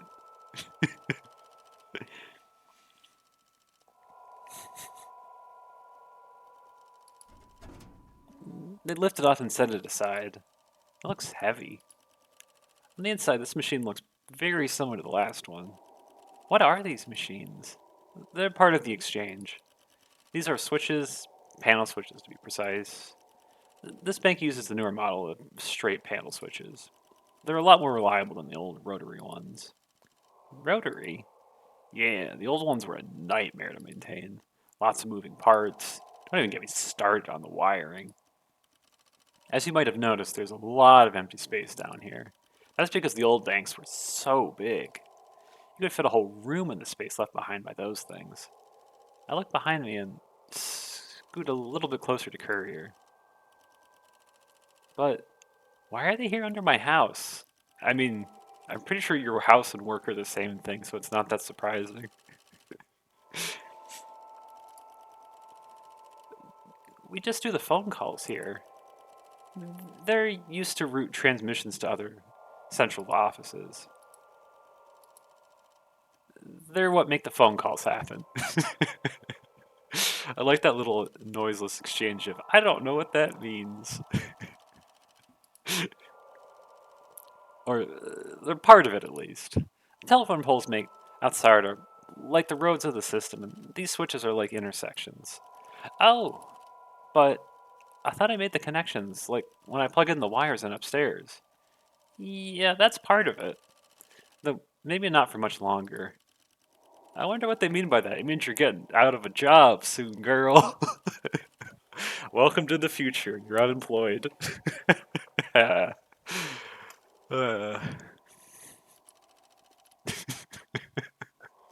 oh, I'm so naive. So the basement is the brain of the phone system. You could say that. There's a lot of brains, though, not just this place. They're all connected together, forming a network of brains. Brain network. This building mostly serves for long distance lines. Not a lot of local line connections to make, so most of the incoming transmissions are just passing through elsewhere. Courier points to the logo on my uniform. See? That's the logo for Long Distance Division. Whoa! I didn't know there was so much to it. I thought telephones were just a wire. That would make my job a lot easier, certainly, if that were the case. It checks some things off on their clipboard and moves to the next panel. So, how long will it take for you to fix them? It's not just a matter of fixing panels. There's also some other stuff that needs attention. Panels, they're just the most obvious problem. It's a wonder they're still functional, honestly, in the state they're in. They need to be totally replaced, and I haven't even looked at the wiring yet. I would say about a week tops. A week? Oh my god, that expression. It's fucking adorable. I can't connect calls for a whole week? That's all I know how to do. I don't know what I would do if I couldn't do that. What am I supposed to do for a week? Enjoy your vacation? I don't know. Do something else? Take up a hobby? I've never been on vacation before. Does that mean I can go anywhere I want? Like, the beach? I've never tried to be anywhere else before. God.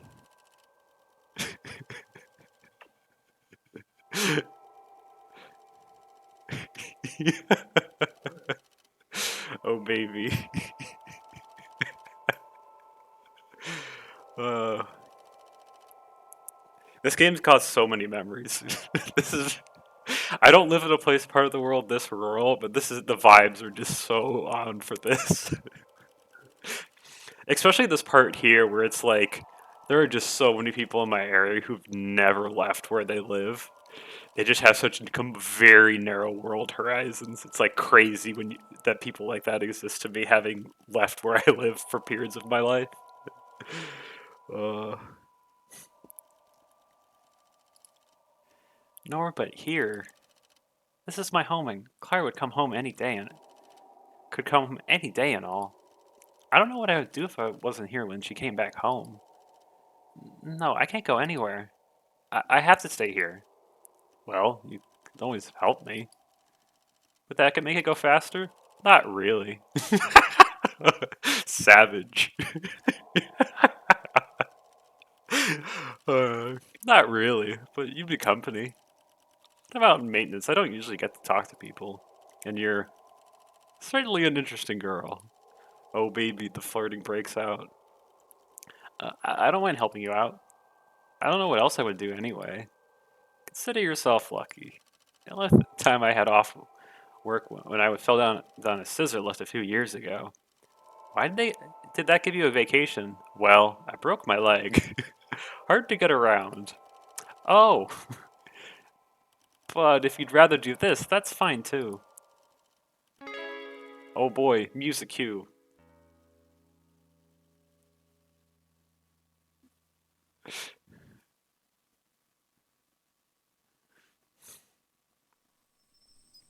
Let's do a save.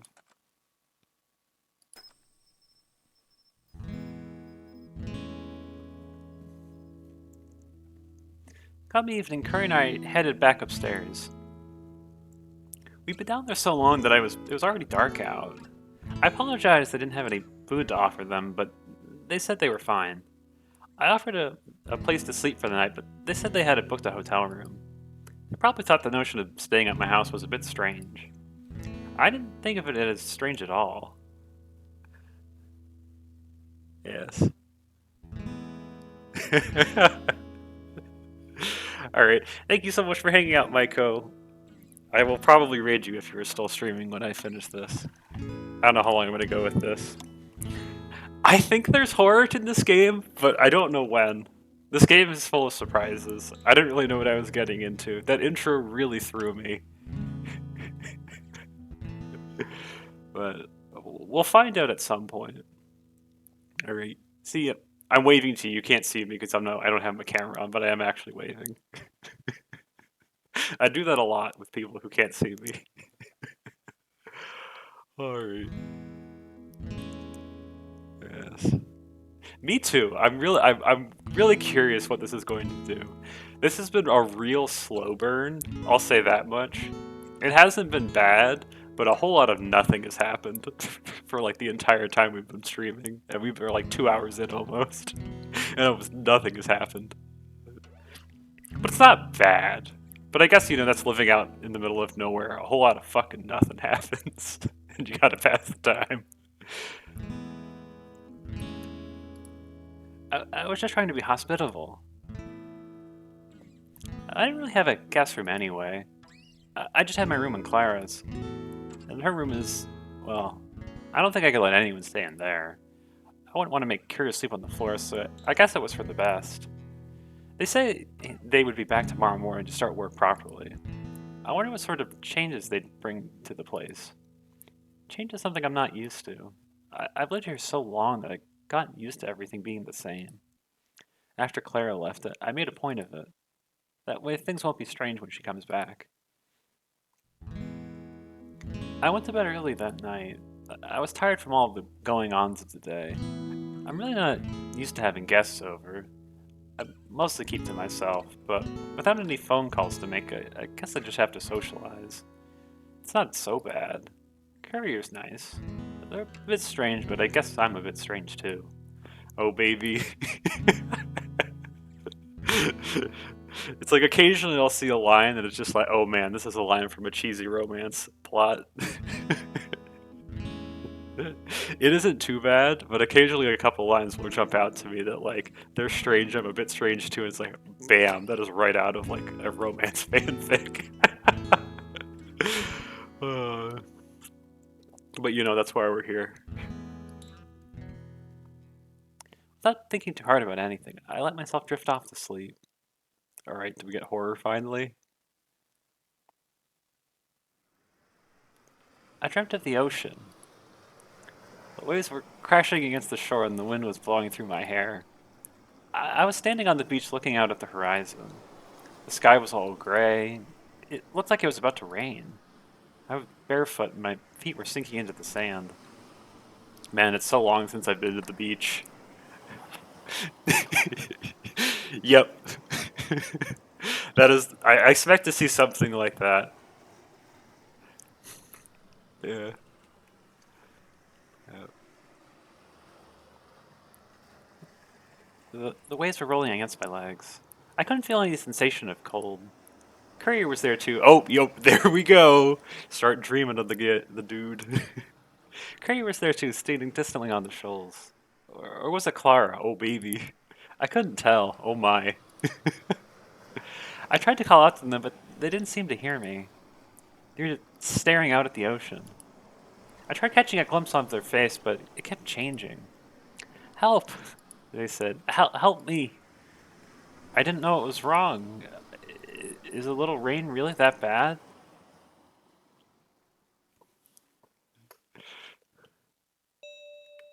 Oh boy, heck yeah, I'm saving my progress.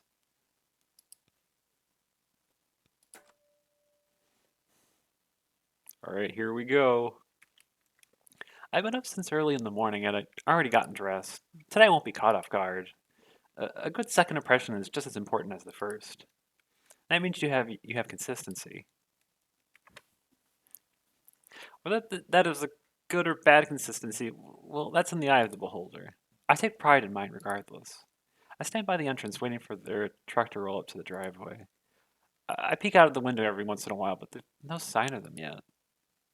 They never actually told me when they'd be here, beyond the vague early morning. Yeah, that's service people. They don't give you hard dates. Get used to it.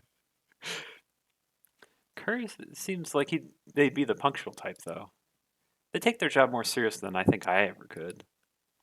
I guess that's one difference between us. It doesn't take long until I start spinning up theories about what I would do if they didn't come. I'm not sure what I would do without the phone system to occupy my time. Well, that's what hobbies are for. Or if you start doing, like, I don't know, chemistry proofs or other stuff like that, just something to pass the time. If you're really bored, you can start setting things on fire, but that's usually a bad idea at work.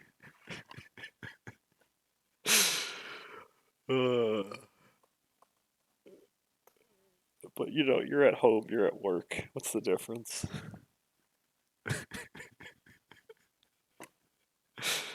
I was a very bored teenager. I'll say that much. I don't mean to get into this too much, but That's why I became a chemist. I was like, I want to set things on fire, but in really cool ways. And then my dad supported me because he's a crazy person like me. Now I'm a busy adult, so I don't have that problem anymore. But, if you're really bored, I could show you something. Uh, I feel like this is just going to dissolve, like eventually, like dissolve into just Sarah's story time, where I just tell random crazy stories because this game reminds me of so many things in my life. This doesn't usually happen with games. I guess that's what happens when you have very relatable narratives. I remember all sorts of things from my life that I haven't thought of in a while. Uh, I'd probably just end up reading a book or something. That's usually pretty good. I have a lot of them. I've read most of them already. But what would I do when I finish all my books? Eventually, I'd run out of things to do. Well, then you can go to the library. Yeah. Oh, chemistry is like the perfect thing because as someone who's taught before, the most important thing to do when you're at grade school, unlike grade school, is to make things fun. And chemistry is one of the best things you can do for making things fun because you get to set things on fire and you get to make things explode and you get to make pretty colors. It's like I did science outreach as a thing I've done in my life. It was always so much fun because if you know what you're doing, you can get anyone to love chemistry. What would be like, all right, here's liquid nitrogen. You want to know what you can do with liquid nitrogen? All right, here's a banana. I'll dip it in the liquid nitrogen. I'll throw it in the ground. It shatters like glass, and it's like kids would find that really cool. And it would be a big mess too, because then you have chunks of banana everywhere. But just shit like that. I worked at a science museum for a while, and it was just if you can just do stuff like that, you can get anyone to love it. Like that's why I loved chemistry. I was a bored, angsty teenager, and then my one friend is like, "Yo, Sarah, come look at this," and show me a video of someone doing thermite, and I was like, "Yo, we can do this." And it's like then we just concocted some scheme to be like, all right, we can scrape off the rust, and then you can get powdered aluminum from inside an etch a sketch, and we can set it on fire with magnesium ribbons. I remember we didn't tell our parents about this, but then my dad's cool like that, so he's just like, all right, Sarah, you're gonna do this with me with adult supervision. And so then we did it. It was a lot of fun. And then that's the story of why I became a chemist. Because I was just like, how do I set things on fire or make fun colors? I remember one of my favorite things I did in high school was I was such a huge nerd about all of this. Like the chemistry teacher at our school would just let me like teach classes. I remember one I did was just like, all right, everybody, we get to learn about coordination chemistry and how solutions work. And I was like, when things are in solution, it's not just they've been dissolved. They form these complexes with their solvents. And those all have cool properties. And I demonstrated that by being like, all right, here's some copper in water. It's this really pretty blue color. But if I introduce some chlorine atoms in there, the chlorine coordinates with the copper and it turns really cool green colors. And I did that as a lecture. I remember being like, see, that's how you get people excited about that. You show them pretty colors and fire. And it's loads of fun. Uh, all right. I'll be at this all day. I should get back to the game. Uh, Actually, I run out of things to do. Maybe I'd pick up gardening or something. The right's really no good for it, though. All overgrown and full of weeds. I mean, that means you just need to do some weeding, girl. Just get on your knees and start ripping things out of the ground.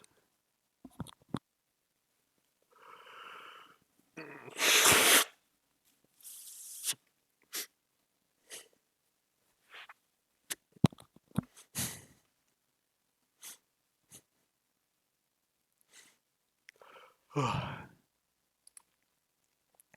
actually don't know anything about gardening. It's both complicated and simple. Maybe there's a book on it. Maybe the library has one. There you go, girl. That's the place you want to go if you're bored. I take a deep breath, and as I realize that I'm just starting to get a little bit worked up. I don't think it would make a lot of sense for Curry to just not show up. Alkaline's a business after all. And joining a distant truck engine eases my worries. That's definitely them. Yo, that was fast. Ah, good morning. Good morning, Anna. Was the drive okay? This is so awkward. It's fine, but I'm just like, damn. I've been ruined by seeing these scenarios too often to be like, oh, I know what they're doing. And by they, I mean the author. Alright. Yeah, it was fine. I drive a lot, especially unfamiliar places. Oh my. This is the first time I've been to this area. It's kind of out of the way, isn't it? Yeah, it's quiet here. It's a nice change of pace. Phone exchanges are usually pretty busy places. I've never been to one that wasn't. Oh, is that bad? Seem to be doing all well enough for nobody to complain to. I'll take that as a compliment. I was worried that you would say something about me missing some. Huh? Sometimes I daydream when I work and I don't connect the calls in time. It can get a little boring, so I think about other things. Well, I just work on the lines. Any complaints would come from the HQ. Oh, I see. Do you think they would replace me if I did a bad job? I don't know, Anna. But do try and do your best work, okay? People are depending on you. Okay.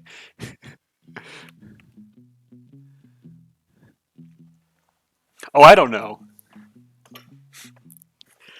When I made that comment of I've seen awkward flirty romances before in my life, in real life and in narratives, and so I look at something like this and being like, all right, I've seen this before.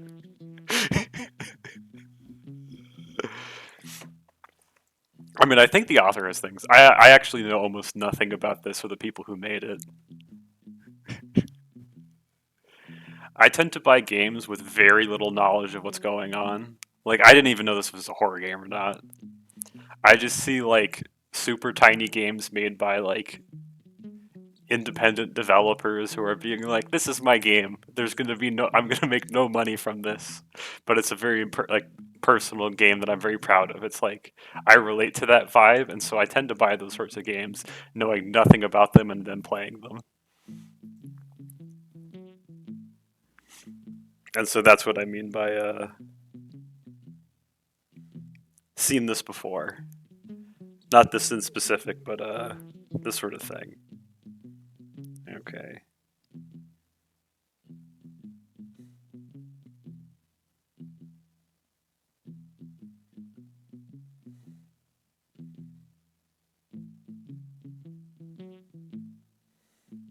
Okay, there we go. My phone died. I've been using that as a chat manager because I need another monitor to see things. Now I can see chat better. Perfect.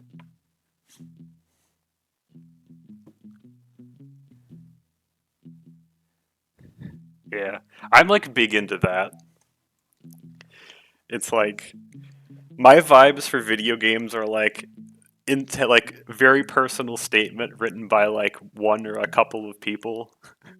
It's like, people who make art for the sake of making art and have no thought. I mean, they obviously like to make money off of their work, but they're not doing it with the intention of like, oh, I don't know. I don't think they are, at least. You know, people who really are invested in art for its own artistic purpose to them. I really respect that sort of thing, and so I like to play these sorts of games. You also get just who you never know what you're going to get with games like this.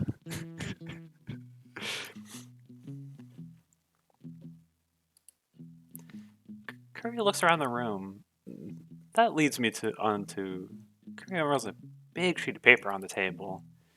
It seems to be a copy of the one from yesterday, but with some additions. I've drafted up an itinerary for the repairs. I'll go over it with you. Uh, Before we start, would you like some coffee? Oh, you'd like some coffee, eh? That would be great. Perfect. You seem like the type. What's that supposed to mean? It's a good thing. I disappear into the kitchen to get the pot of coffee I had prepared in anticipation for this event. Oh, baby.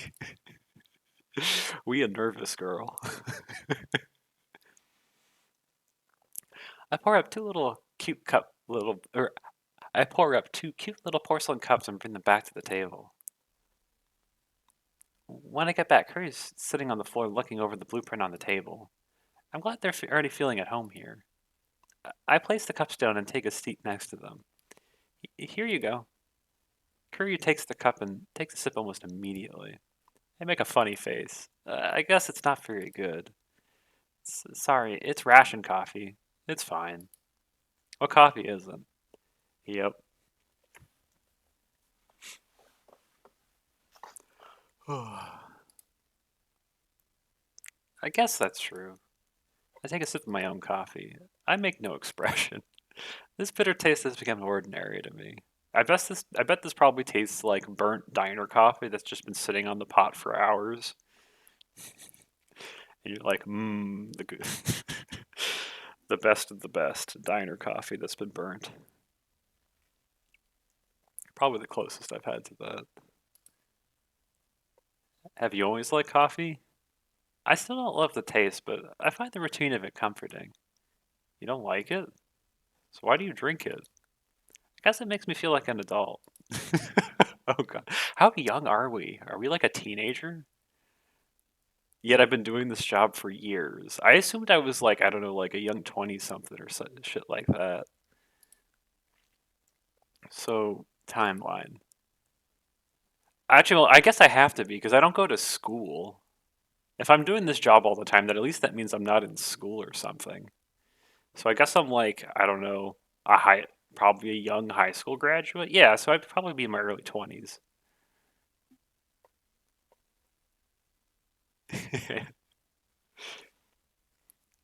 Yeah. I actually think most coffee, my thing is, if the coffee doesn't taste good black, it's bad coffee. Like, if you think that coffee tastes bad, it's probably just bad coffee.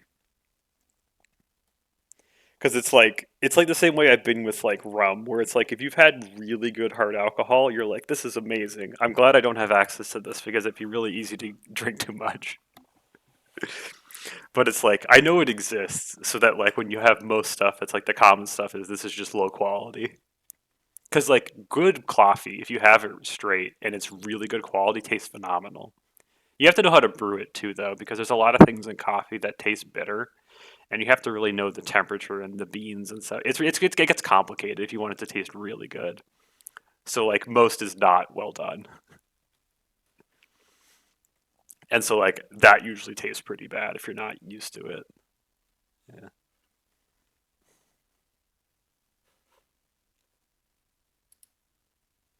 I would start with the most important things first.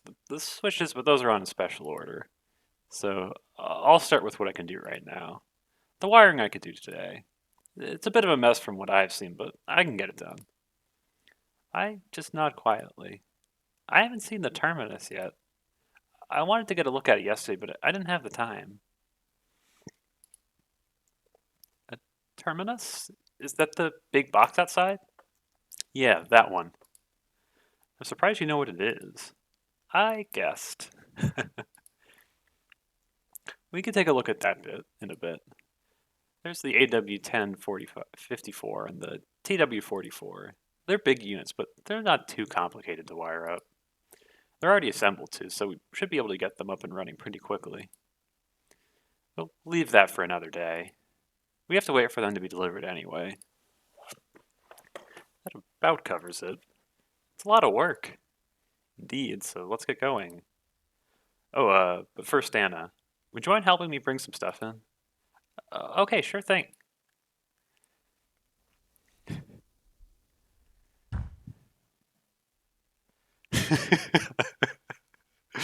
I've made that face before. I dropped the last big bag of materials on the floor, almost falling over. I don't think I was cut out for this kind of job. You look really frail and small for it to do something like that. Although everyone in this game looks frail and small, so I can't really compare too much. The carrier carries the box and sports me hunched over and sweating. Careful not to throw out your back. Courier team's or whatever it says teasingly.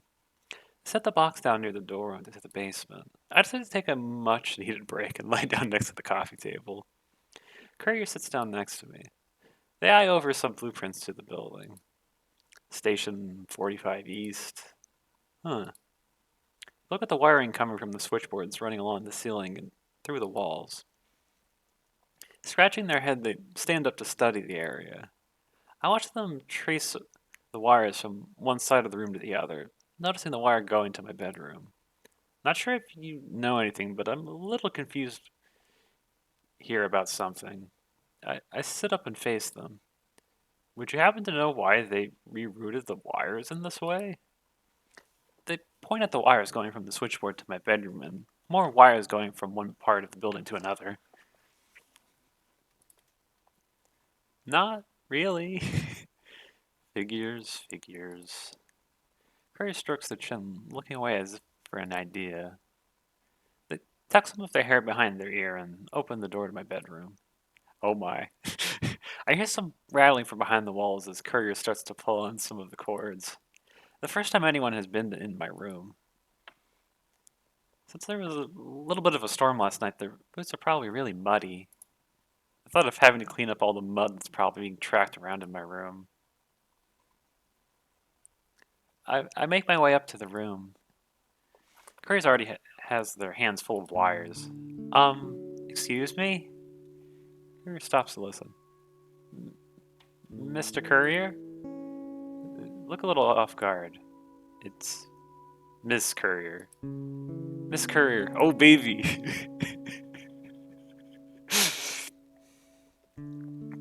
Miss Courier. Can I ask you to please take your boots off before going into my bedroom? This is your... Courier turns around and notices the bed and dresser. Mouth opens in surprise. Of course, of course. I've never been to a telephone exchange that someone lives in. You have to forgive me. It's okay. Yo, lion! You're just in time for the Yuri.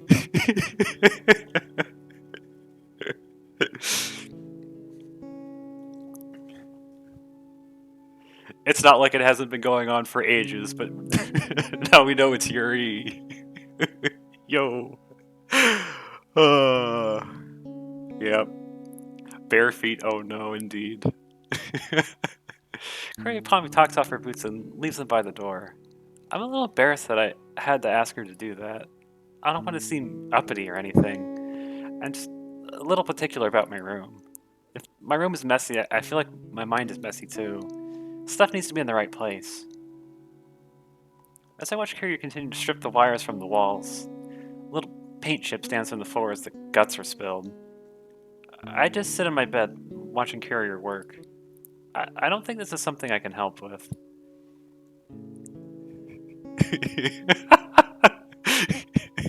I don't think we get to see any feet, though. All the characters have mostly been, like, knees on up.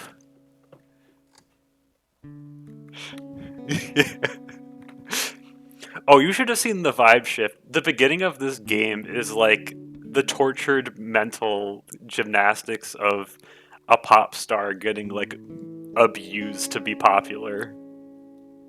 Yo, thank you. I need to put more things into it, but yeah, that's the thing I'm doing now at least. Oh yeah, the beginning of this game is terrible vibes. It's like, oh god, they're like torturing this person who wants to be successful, and she's like really warped. It's like, but then it's just a complete 180 to this adorable Yuri bunny girl game. I'm really confused what's happening in this game. I mean, I know what the plot is, but I don't know what's gonna happen because supposedly this game has like content warnings and stuff, and I don't see how any of that is gonna happen. At some point, they're gonna bait and switch, and things are gonna get terrible. Like I know it, but I don't know when, and it's really not setting me up to think that's happening anytime soon. Uh, this room's always been such a gentle and clean place, and now it feels defiled. Oh, I know this feeling. I don't let anyone into my room. I know it's just a room. I guess technically it's not even my room. It's Alkaline's property. All that's really on my mind right now is that I have to clean up all this stuff. Maybe paint over the walls again. I can't imagine sleeping in here with all this exposed wiring. Hey, courier? Hmm? Is this necessary? What? The wiring? I've just been thinking, is this really something that needs to be done? Well, I wouldn't be doing my job otherwise, right? I mean, I guess, but I don't know. Couldn't you just say you did it? I could, but that'd be lying. I mean, I don't think anyone would know the difference. I would. I mean, I guess, but no, you're right. Why are we talking this dude into doing his job?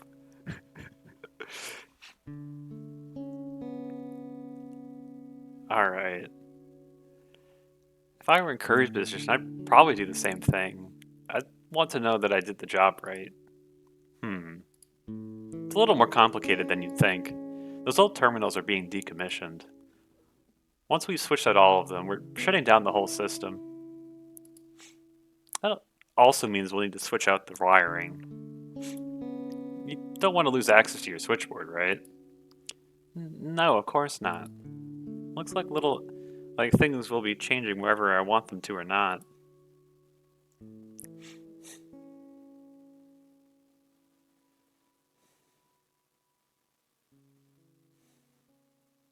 Oh shit, it's the cute coffee cups. Curry and I sit down at the table and I pour us some tea. Break seems to be in the order. I don't know if it's tea is her thing, but I figured I'd change it up a bit.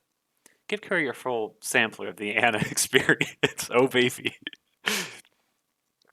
We sit in silence for a while. Curry looks out the window, enjoying the view. Her usual job site probably isn't surrounded by this much nature. Curry sets her teacup down. These are some cute cups. I like the little flowers on them. Right? They're my sister's set. She inherited them from her mother. Curry inspects the finely painted details. Her hands have a roughness completely different to that of the object she's embracing. You said your sister was the one who used to work here? If she's not here, where is she? Clara volunteered. She's a medic now, I think. I don't know if those things tend to change. Tend to change? Carrie repeats the words back at me as if I said something odd. Do you mean like a promotion? Something like that. I don't know how the military works. Who does? Probably people in the military? We both take another sip. Cicadas signal the usual song outside. So she's trusting you with the switchboard for now? Mm-hmm. When I was younger, I always wanted to be like her. I guess in a way that did end up happening. I'm just happy I'm able to help her, keeping this place running. She'll be back soon. She told me it'd be her last letter. And told me in her last letter. I'm sure she will be. Curry takes a sip of her tea.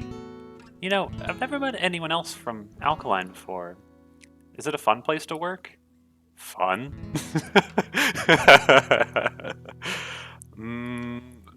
It has a fair share of enjoyable moments, I'll say. Maybe not the fun you're thinking of, though. It's fun to see the look on someone's face after I fix a problem of theirs, but sometimes the days are just much too long. Courier gives a distant stare, then drowns the rest of her tea. Or downs the rest of her tea. I do the same, trying to mimic her nonchalant ways. Hmm. For a while, we did sit there in silence. The light just streaming in from the windows is filtered through the leaves of the trees outside. It's a nice day out, but the silence is broken by Courier clearing her throat. I look her way. Anna? Wait, whoa, this is... That's a bit personal out of nowhere. I, that feels like a little bit much to ask all of a sudden, but... Alright. Anna, are you close to your mother? Cora restlessly taps her fingers on the table. I'm a little taken back by the sudden question. Yeah, I would be too. Huh? Did the documentation in the office say something about her? No, that's not why I'm asking. You talk about your sister a lot, but your family, you didn't mention them. Do they live far away? Oh, my family. I don't think of them very often. You think I'm too young to be here on my own? Don't misunderstand. You're doing a great job. Courier looks away for a moment. Just, chalk it up to the innate curiosity of an engineer. Well, alright. Honestly, I don't know where my family is. It was so long ago. Courier nods understandingly, balancing the now empty cup in her hand. Me and Clara, we ran away from home when we were young. My voice peters out, the next sentence not coming out. Even just that feels like saying too much. It doesn't mean a lot to me anymore. It's been this way for as long as I can remember. I don't know if I'd even recognize them if I saw them again. I see. Words weigh heavy on the courier to judge from her expression. I wonder how I can lighten the mood. I don't want to make her uncomfortable. Maybe we had this house nestled at the foot of the canyon. Grasses grew there. Grasses grew tall there, and the sun would set behind the mountains. It got so dark at night, too. It was a big house. Enough to fit brothers, sisters, the whole extended family. But it was just us and our mother. We had inherited from the family. Our grandmother was a wealthy woman. She must have had a big family of her own with a house like that. The house was all that was left of them. I wonder where they all went. Did you like the place? Yeah, it was big, old, and full of secrets. Unknown faces in the portraits on the walls. There's so many places to hide. That's a that's a subtle nod to what's happened in that house. It always drive our mother crazy when she couldn't find us. I wouldn't see you hiding in a nook or cranny here. No, this house is too empty, too big. But what I liked wasn't the house itself. Back then, we were the ones bringing groceries home, so trips out were common. I liked that drive.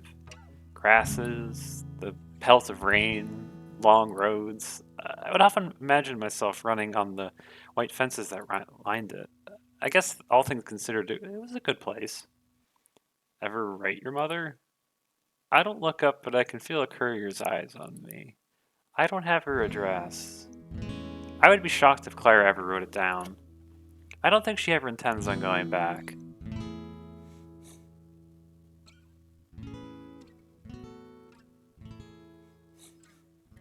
Yo, yep.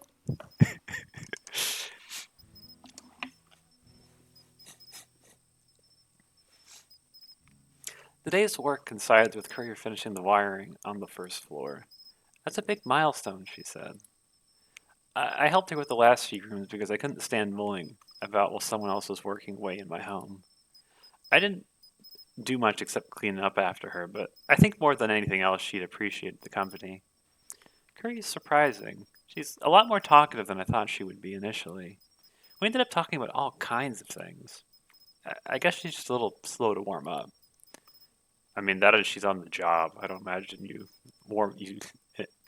start getting to, shoot the shit with people immediately on the job.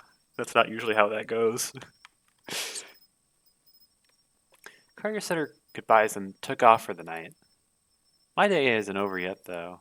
I decided it's probably a good time to head to the post office. Oh, you get to meet the post office girl. Yeah, the adorable dog girl. I think that's supposed to be a dog. I'm trying to look at the way the ears are flapped. It's like I think she's a dog. As I come up to the desk, Maynard, Maillard, Millard. I'm just gonna say Millard, Maillard or Maillard. I have no idea. Maillard. Yeah, let's go Maillard. Actually seems to be manning her post for once. He's hunched over, looking more bored than usual. She doesn't even notice me until I'm right in front of her. I knock on the desk and her eyes widen. She looks up and breaks into a wide smile. She's. This doesn't look like a wide smile, I'll say that much. Girl looks like she's saying, "Help me." There we go. Anna, did you see that fucked up dog? Huh? What? Did you see that fucked up looking dog outside? Uh, come again? So it was this big hunk and his dog was like cylindrical. What is going on? I look around and see no obvious signs of a fucked up dog. You should have seen it here, man. I tried to shut that dog up, but it would just not stop barking. Hilarious stuff. It ate a letter. None of yours, though. Not to worry, Miss Anna. I love that little animation there. Big ol' sis Maillard's got all your mail. Without any further words from either of us, she immediately finds my mail button and plucks through the various envelopes. She sets my mail down on the counter. She remembered my address this time. She's acting really strange today, too, yeah. She pushes her index fingers together in a wavy motion as she waits for me to take the mail. Oh, yeah. I take the letters and file through them. Ads, flyers, utility bill, news. Join us in the great effort. Nothing interesting. Nothing I haven't already seen 1,000 iterations on. It's garbage. I open up my purse and carefully put them in there. Of course, they go to the trash once I'm not in view of the postal worker. I just don't want her to take it personally. I push today's letter towards Maillard, and as per usual, she doesn't immediately pick it up. Anyway, Anna, how come you're always sending these letters? They're always addressed to the same name. Well, we have different products too. Maybe try a postcard sometime. Taylor cracks a smile. Oh wait, we gotta go back. That is a great smile there. I love the wobbly smile that she's got there. That is a fantastic expression she's got there. Why not a photograph of the coast? I recommend the one with the lighthouse. Oh, wait. Why did we zoom in all of a sudden? That was dramatic. Dramatic zoom in. Try something different. Oh boy.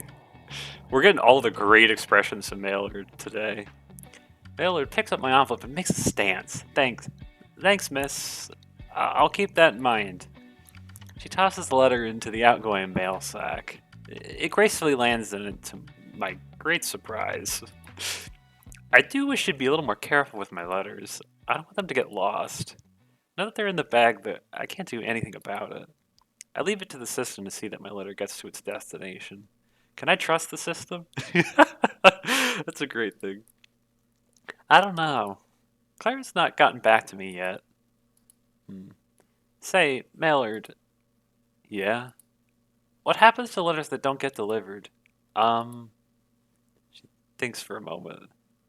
That is a very loaded question, yeah.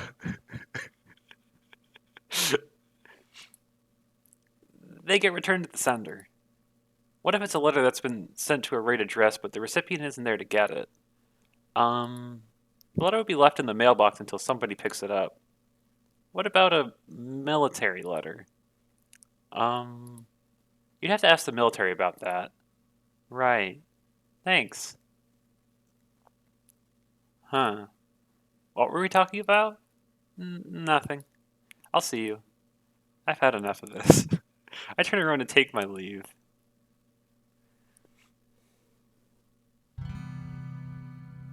Outside, I take a deep breath. The strange dogs in sight. Something to be thankful for. I don't like animals very much, despite being an animal. I sit down on my bike without feeling any immediate reason to leave. There's nothing waiting for me at the home anyway. At times like this, I prefer to let my mind drift anyway. Distractions ease your worries. They make you forget. For a little while, at least. It's become my habit to spend some time here just sitting outside. I like it here. Maybe there's something alluring about the exterior of this building. It's been here longer than the great effort, longer than the military. It's even been here longer than I have. My hand traces the brick and the mortar. It's a place that always been there for me, just like home. I find that comforting. A place can be a home even if it's not somewhere you live. We would usually spend time out here after the visits to town. Clara said that she liked the lights in the evening. I've started to appreciate them too. Being in places that I spent time in with Claire makes me feel like she's here. She's still here with me. I wonder if she feels the same way. I can't imagine she has too much to hold on to out there. Clara, hold on a little bit longer. Someday this will all just feel like a dream. Things go back to how they used to be. I'm sure of it. I think he's interrupted by a grumble in my stomach. I guess I haven't had much to eat yet. Oh, I know that. I was swept up by the action of the day and forgot to take care of myself. I guess at home there's one thing waiting for me. A warm meal. I turn the keys and kickstart the engine. I'm going home.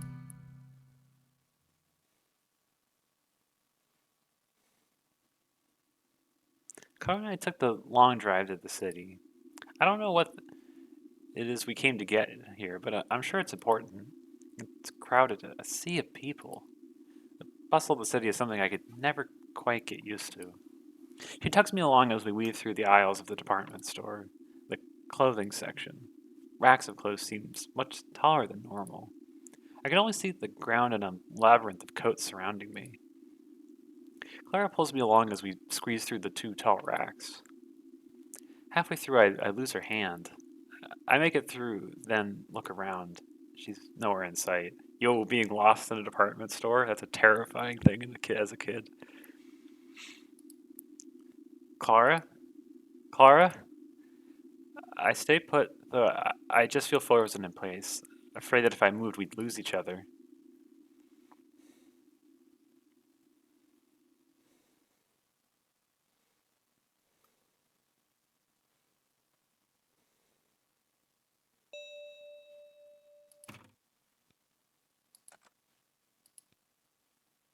I'm so anxious by these.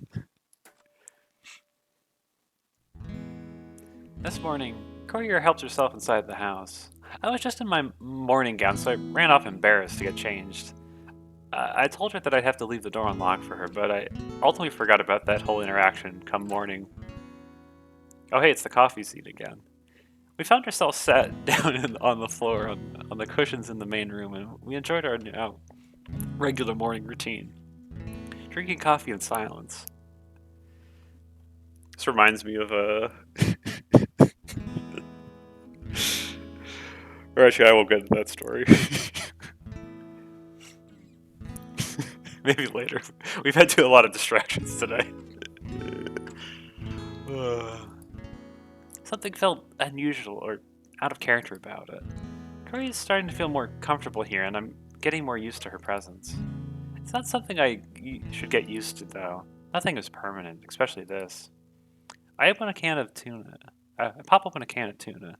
It'd go good on a sandwich with some lettuce and tomato. Maybe even some cream mixed in with the tuna. It's been a while since stuff like that was easily accessible. Courier seems to eat whatever I put in front of her happily. Yeah, that's me. I eat everything. I find it admirable that she's not picky. She's like a dog in that way. I think she might actually be a dog. Or at least that's the way she's drawn. Well, that also raises a question when the Maillard was talking about that fucked up looking dog. And it's like, wait, so we're all like animal people, right? But I guess that's just an art style. They're not actually animal people. Okay.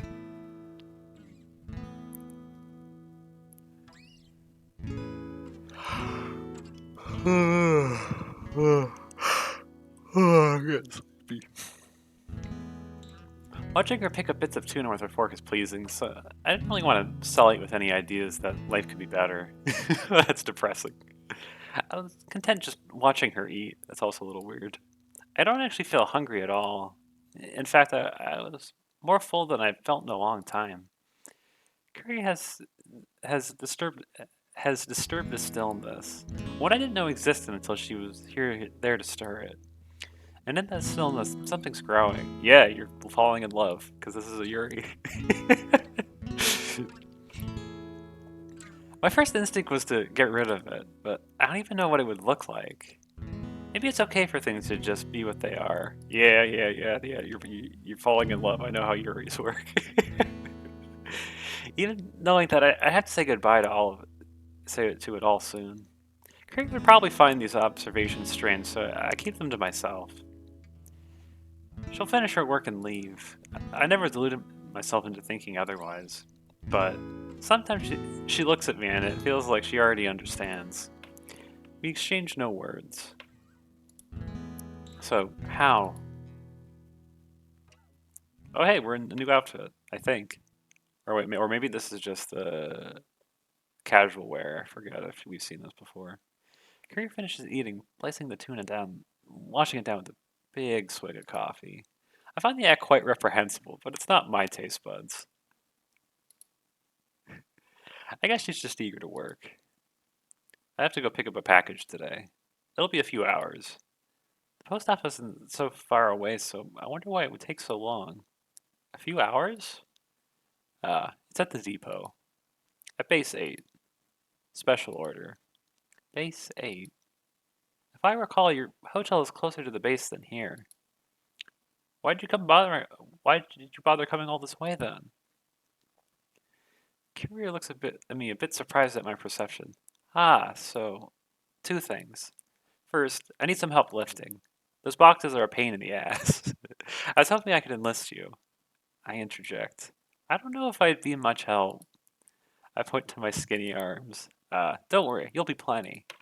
They're just hard to carry on their own, but they're mostly empty inside. Just bulky, you know? I don't mind, but if it's at a base, can't the soldiers help you? Have you ever met a soldier? I recall those military brats from the other day. I'm starting to see the angle. More trouble than it's worth, maybe. Right. So, are you up for it? I nod. So, what's the second thing? He pauses for a bit.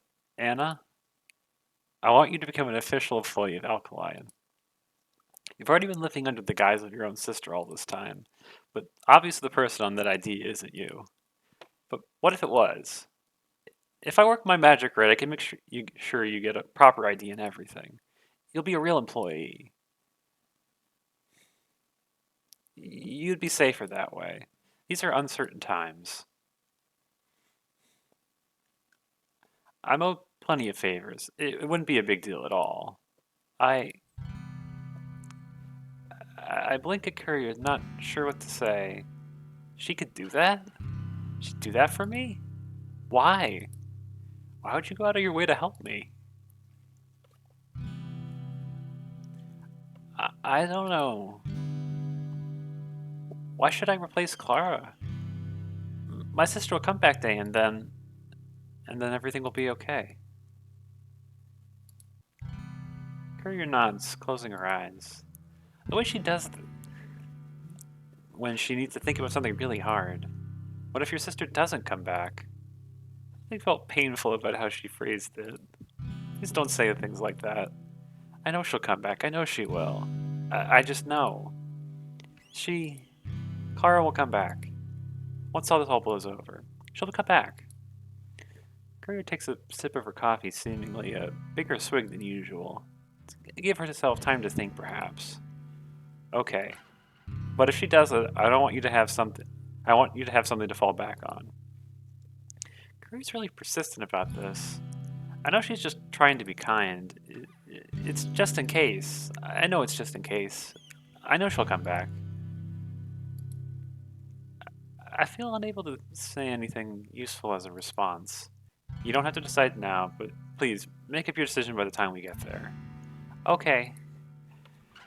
I try and shake the resentment that had been building up. It's a bad habit. Oh yeah, I feel that. Before we go, could I see your sister's employee card? You still have it, right? Her ID card? Yeah. She left it here. I'm not in get up to fetch it. It's in Clara's room in the drawer of her desk. I don't like going in there. It feels like I'm intruding. And it's the one place in the house that still smells like her. The door opens with a creak. This one I don't keep locked. I step inside and close it behind me. The room is dark in the day with the curtains drawn. Oh, maybe that mysterious letter we read, the experience we read was the experience of Clara. Maybe we're putting the things together. That was our sister we read about. Yeah, she's having a fucked life if that's who we're reading about, girl. Clara's having a terrible life.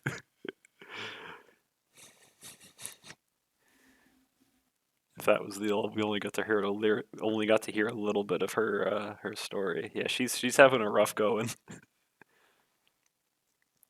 It was dark in the day when the curtains drawn. I always dreamed of Clara opening them up and letting the light in again. Until then, I leave them how she left them. I find that the room has built up a layer of dust in her absence. I don't touch it as I open the drawer. Clara Lapine. Her face smiles back at me from the card, a younger Clara with a slightly different hairstyle. She also left some other things in the drawer. A few pens, a notebook, a porcelain animal. I make sure to leave them how I found them. When would you be ready to leave? Curry's voice comes from the other side of the door. I raise mine to answer. I just need to get changed first. Actually, the room doesn't smell like Clara anymore at all. It just smells like dust. I step back outside, closing the door behind me. I pass the card to Curry and she looks it over. I look to the table to clean up the dishes only to find that Curry has already done so. I turn back around to see Curry nodding to herself as she inspects the card. This will work. She passes it back to me. Oh, you don't have to clean up. You're our guest. We're technically co-workers. I should pull my own weight a little. Look at that wink.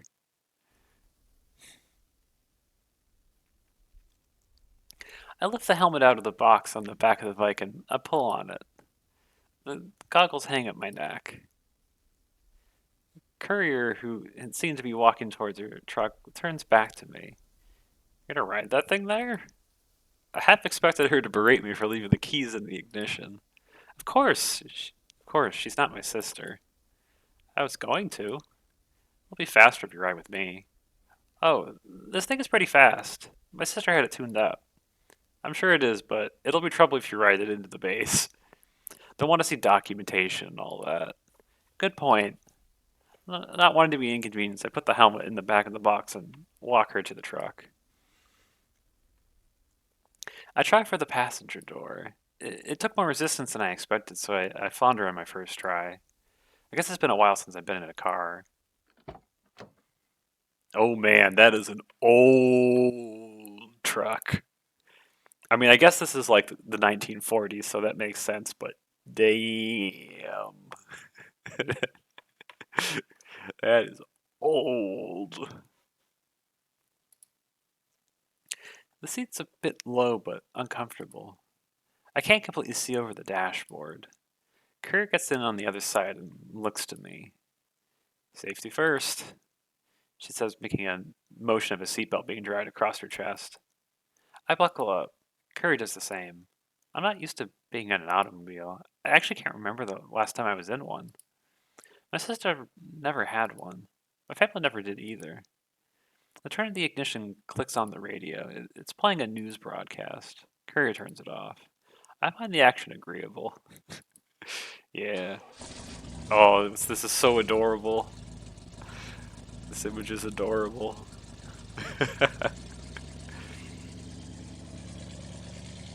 The sound of the engine fills the cabin.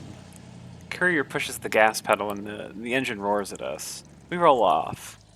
I can feel the weight of the truck as we accelerate forward. It's familiar, but comfortable in a way I'm not used to. On my bike, I'm used to dealing with potholes and bumps, and the trunk just glides over them. It's a lot faster, too. I won't cite you for tuning up your company bike. Don't worry. How was my sister's doing? She said it didn't go fast enough. And exchange, you're wasting all your gas. I don't think she thought about that. You gotta leave that stuff to the professionals. Gas is expensive. It's against the rules. It's been that way as long as I've been riding it. As far as I'm concerned, it's the way it should be. And besides, I'm not an employee, right? Smiles, keeping her eyes on the road. Soon you'll be. And for legal reasons, you're Clara Lapine today. Make sure you act that way. What's that supposed to mean? I'm pretty upstanding, you know. My sister would have given you more trouble. Well, you know, if you could ask any questions, just answer them as Clara would. Well, I'll try, but I'm not used to lying. I doubt you'll actually have to, but just in case. So I'm getting my picture taken, huh? That one doesn't look much like you. Unless you're fancy a radical change of hairstyles. It would take a while for my hair to grow that long. And Clara, she's more of a brunette anyway. You just have to say your name is Clara today, and then there won't be any problems. I'll get the rest sorted out. You have to cut your hair in the military? Yeah, usually. I wonder how she'd look with short hair. I can't imagine it. Conversation drops off. We drive in silence for the rest of the way. We get stopped at the gate of the base. A guard steps out from their booth and walks up to the driver's side window. Curry hands over a piece of paper to him and the guard looks it over. After a few moments, he gives an affirmative nod and sends us on our way. The guard and courier seem to have done this completely non-verbally. I guess for some reason she's allowed here. They didn't even ask for Clara's ID. Actually, I don't think the guard even noticed I was in the first place. We drive by several large buildings. They're all painted the same color and they all look similar. I guess the Gamat Defense Forces are big on beige. We drive a bit further, stop in a building. There's a military trucks parked outside and some regular ones. A few people are milling around. I guess this is a depot. Courier parks the truck and turns off the engine. What are we picking up anyway? It's nothing special. We're replacing some of the exchange units in the basement. Those boxes you were poking around in the other day? Courier nods. What's wrong with them? Well, there's some incremental improvements, but I think more than anything else, it's just that they're old. What do you mean? The model's out of fabrication. Hard to find parts for them, so it's easy to just replace them when they give out. I nod silently. I guess that makes sense.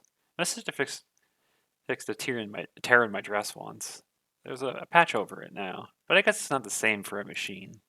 They get out of fashion. Units are on special order, so the post office won't deliver them. That's why we're out here to pick them up. Alkaline must work pretty close with the military these days, huh? It's a good business relationship. The amount of money the military spends on long distance lines is unfathomable. I guess the calls I've heard recently confirms that. The business relationship allows me to pull some strings too, so it's a win-win. Anyway, let's get to work. I nod and follow her out. Almost immediately, I feel eyes on me from the soldiers nearby. I guess they're not used to seeing civilians here.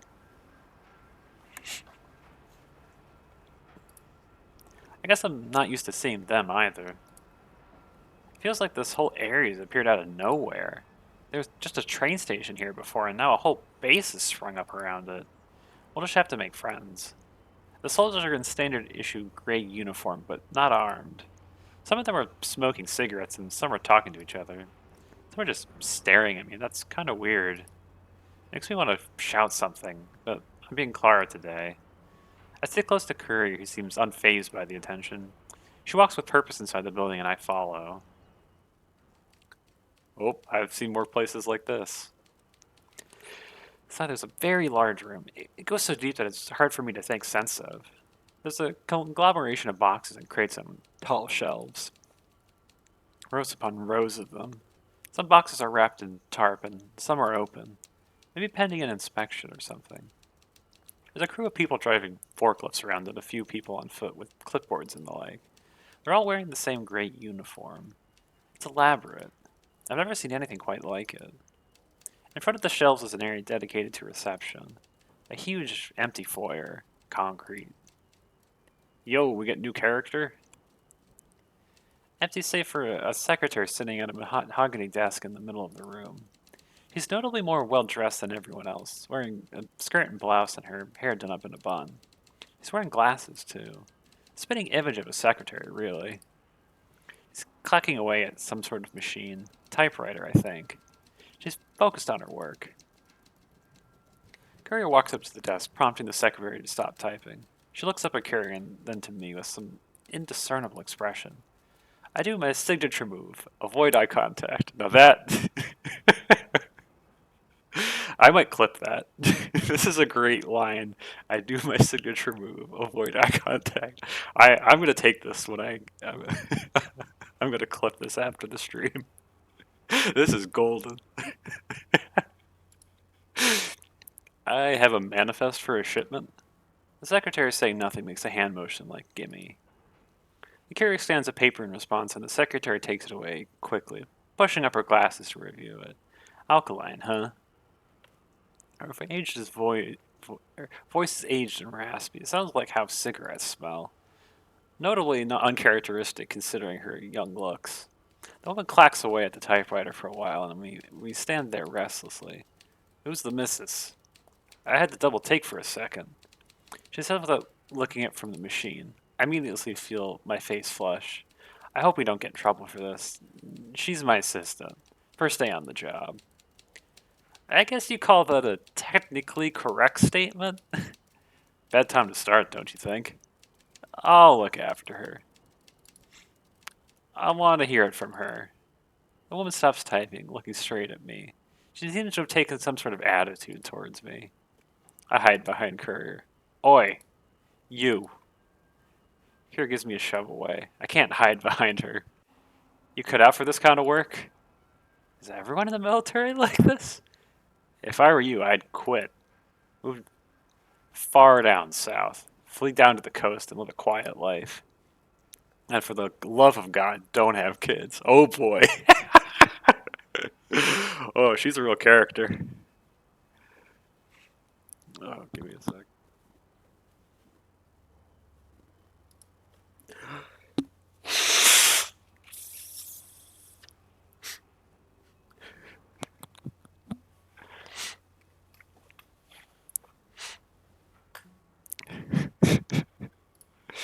All right.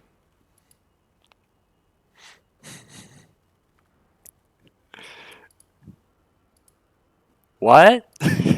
I let the courier for escape, and she looks back sternly. She probably wants me to come up with a convincing lie. Move far down south? Flee down to the coast? She's with the military, right? Isn't she here to protect our country? Why would she tell me to run away? I've been running away for so long. I don't want to run away anymore. I just want to spend more time like this. I don't want to run away. This is my home. I don't have anywhere else to be. I have to be here for my sister. I say what I know to be true. I don't know what else to say. You're not the only one who feels that way. Sarate looks at me and then back to Courier. I can't tell what she's thinking. She sighs, seeming somewhat defeated. She presses a button on the typewriter and it makes a loud ding. A small parchment comes out from the top of the machine. She tears it off and hands it to Courier. I'll have my guys sign it. You two can wait in the break room. 30 minutes tops. I guess we got off easy. The office lady wisps her fingers towards two sad-looking folding chairs not far from where her desk is. I guess that's the break room. Courier says nothing and turns around. She seems to be heading for the break room.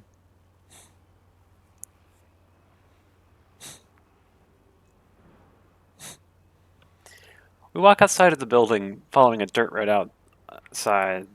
And while I'm not sure of where I'm not on. One sec. And while I'm not sure where we're going, I follow her anyway. Sometimes I just need to redo my words. She's not looking at me, but she's not looking at anything else either. I've never seen her make a face like that. Did you make up your mind yet, Anna? What? About the job? Will you take it?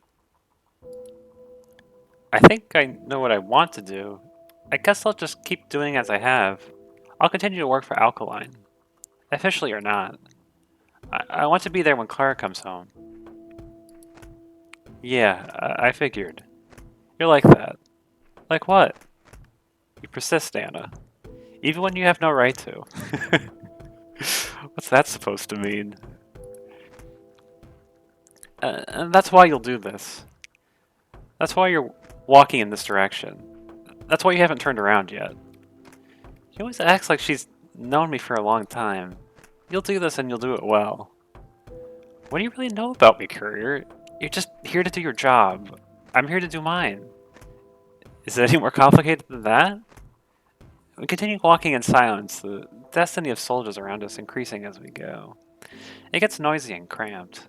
I hear shouting and the sound of metal clanging against metal. Engines ripping. We're eventually swallowed up in the sea of people, and she takes my hand. I can't see above anymore. I can see above anyone. I just see gray uniforms and boots. I keep getting bonked by people in bags and elbows. Massive bodies wash past us. I feel like I'm going to be sick. Courier holds my hand tightly, and I hold hers back. I don't know where we're going, but I trust her direction. Suddenly, someone drags Courier away. I'm too short to see above the commotion, but I'm still holding on. I hear a voice, but I can't make out what it's saying.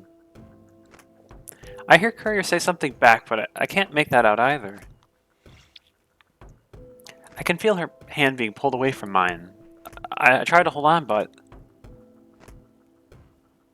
Oh hey, we had foreshadowing to this. I can't see her anymore. I'm pushed around in random directions, panic rising in my chest. Something hits me in the head. I feel dizzy.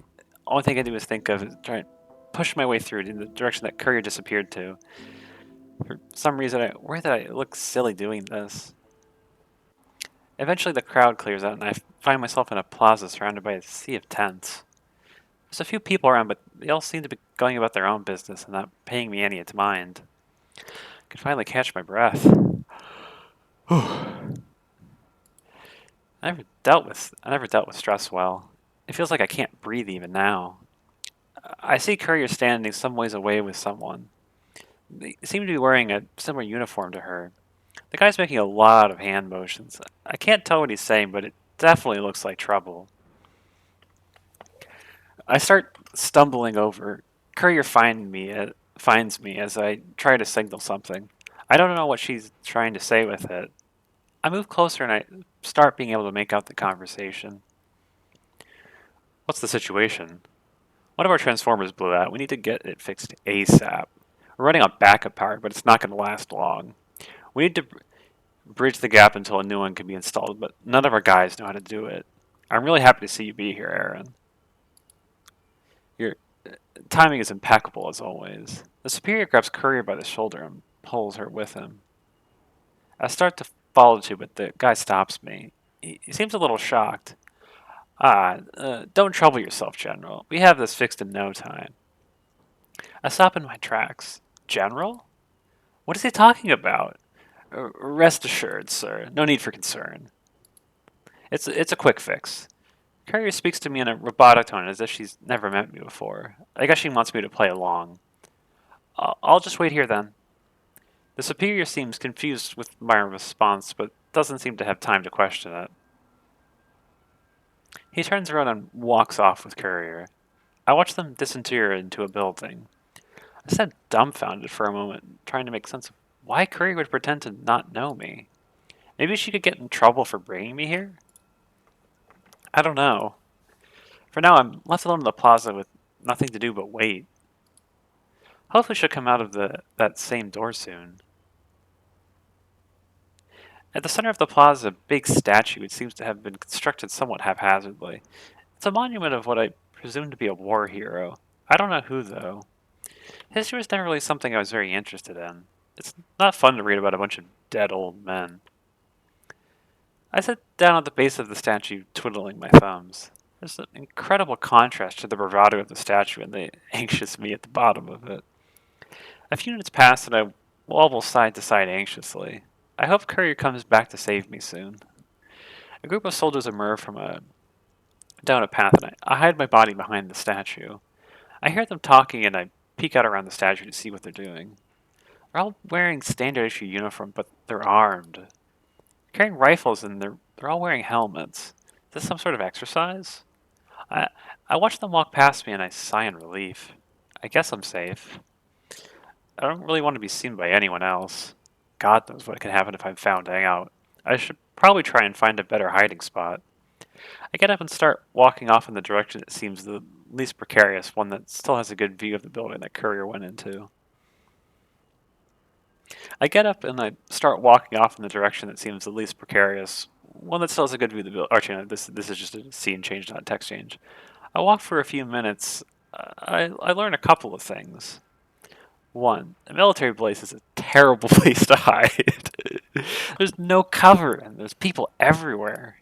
Two, it's big. I have no idea where I've ended up. I found myself in some sort of tent city. I sit down on a crate trying to look aloof like the soldiers did on their break. I kind of get into it and I start to daydream about being a soldier. I imagine myself in uniform with a rifle and a helmet, walking in long lines with my comrades and pointing my rifle at the enemy. I return triumphantly to my comrades after battle and they cheer my name. The bubble pops when I hear a voice call out, "You!" Oh no, it's this girl. Hey, so my new life as a soldier is taken away and in its place a rifle pointed at me. What are you doing here? That better be a good goddamn reason. Those two. Oh boy. Cat got your tongue? You're acting super suspicious, you know. Super duper suspicious. Oh god, this comedic group. You a spy or something? I can't think of a better explanation. They push up at me with their rifles a little more with each exchange, making me almost fall off the crate. They seem somewhat out of sync in their routine of questioning me. This is a terrible place to run into them. Spy? Why would I be a spy? That getup. You're not supposed to be wearing that. Okay. Well, I was sent here. Both these girls raise their eyebrows at this. I'm here with an Alkaline Corp service representative. I point to the Alkaline building in the distance. It's not a lie. Huh. You with the phone company? She seems to take an accusatory turn. I am. I start digging into my pocket to find Clara's idea, but I'm interrupted by a laugh. Oracle stops pointing her gun at me, even going so far as to put it on her shoulder. Well, I can see why they didn't choose you. What do they? Laughs under her breath. I know that insignia. You're not an officer. You're one of the hello girls. Oh hey, that's the name of the game. Even more naive than I thought. That's, good for you. You keep up with the good work. Well, you can run off and keep doing whatever, sitting down there and pressing buttons. We'll just be here, you know, keeping the country ours. I know something strange about one of them. Can I ask what happened to your helmet? Yeah, how come one of you has holes for your ears and one of you doesn't? All the other soldiers are wearing them. I seem to have caught them off guard with that.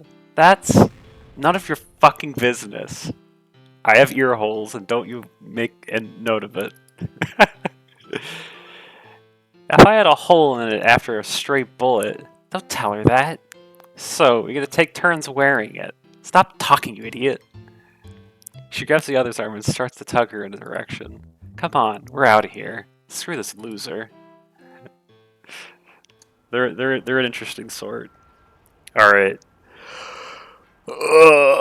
We've gone on long enough.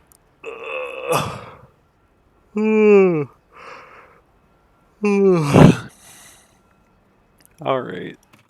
I think we'll just save. We'll call it there for the night. That was fun. I have no idea where this is going. I'll say that much. This could go so many different ways. Let's see, is my camera working? No, no, my camera's broken. Oh, well, I guess we'll just have we'll just have this stream because my camera isn't working. All right, let's see. Do we have someone we can raid? Let's see if we can raid somebody.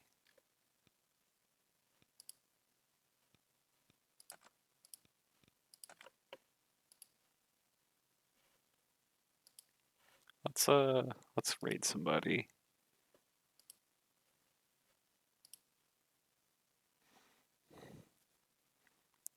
Let's see, is Maiko? Yo, Maiko is still streaming. Let's go raid Maiko. Let's see, is Mike? All right. Enjoy your Dostray effect while I have a very poorly set up stream setup for today.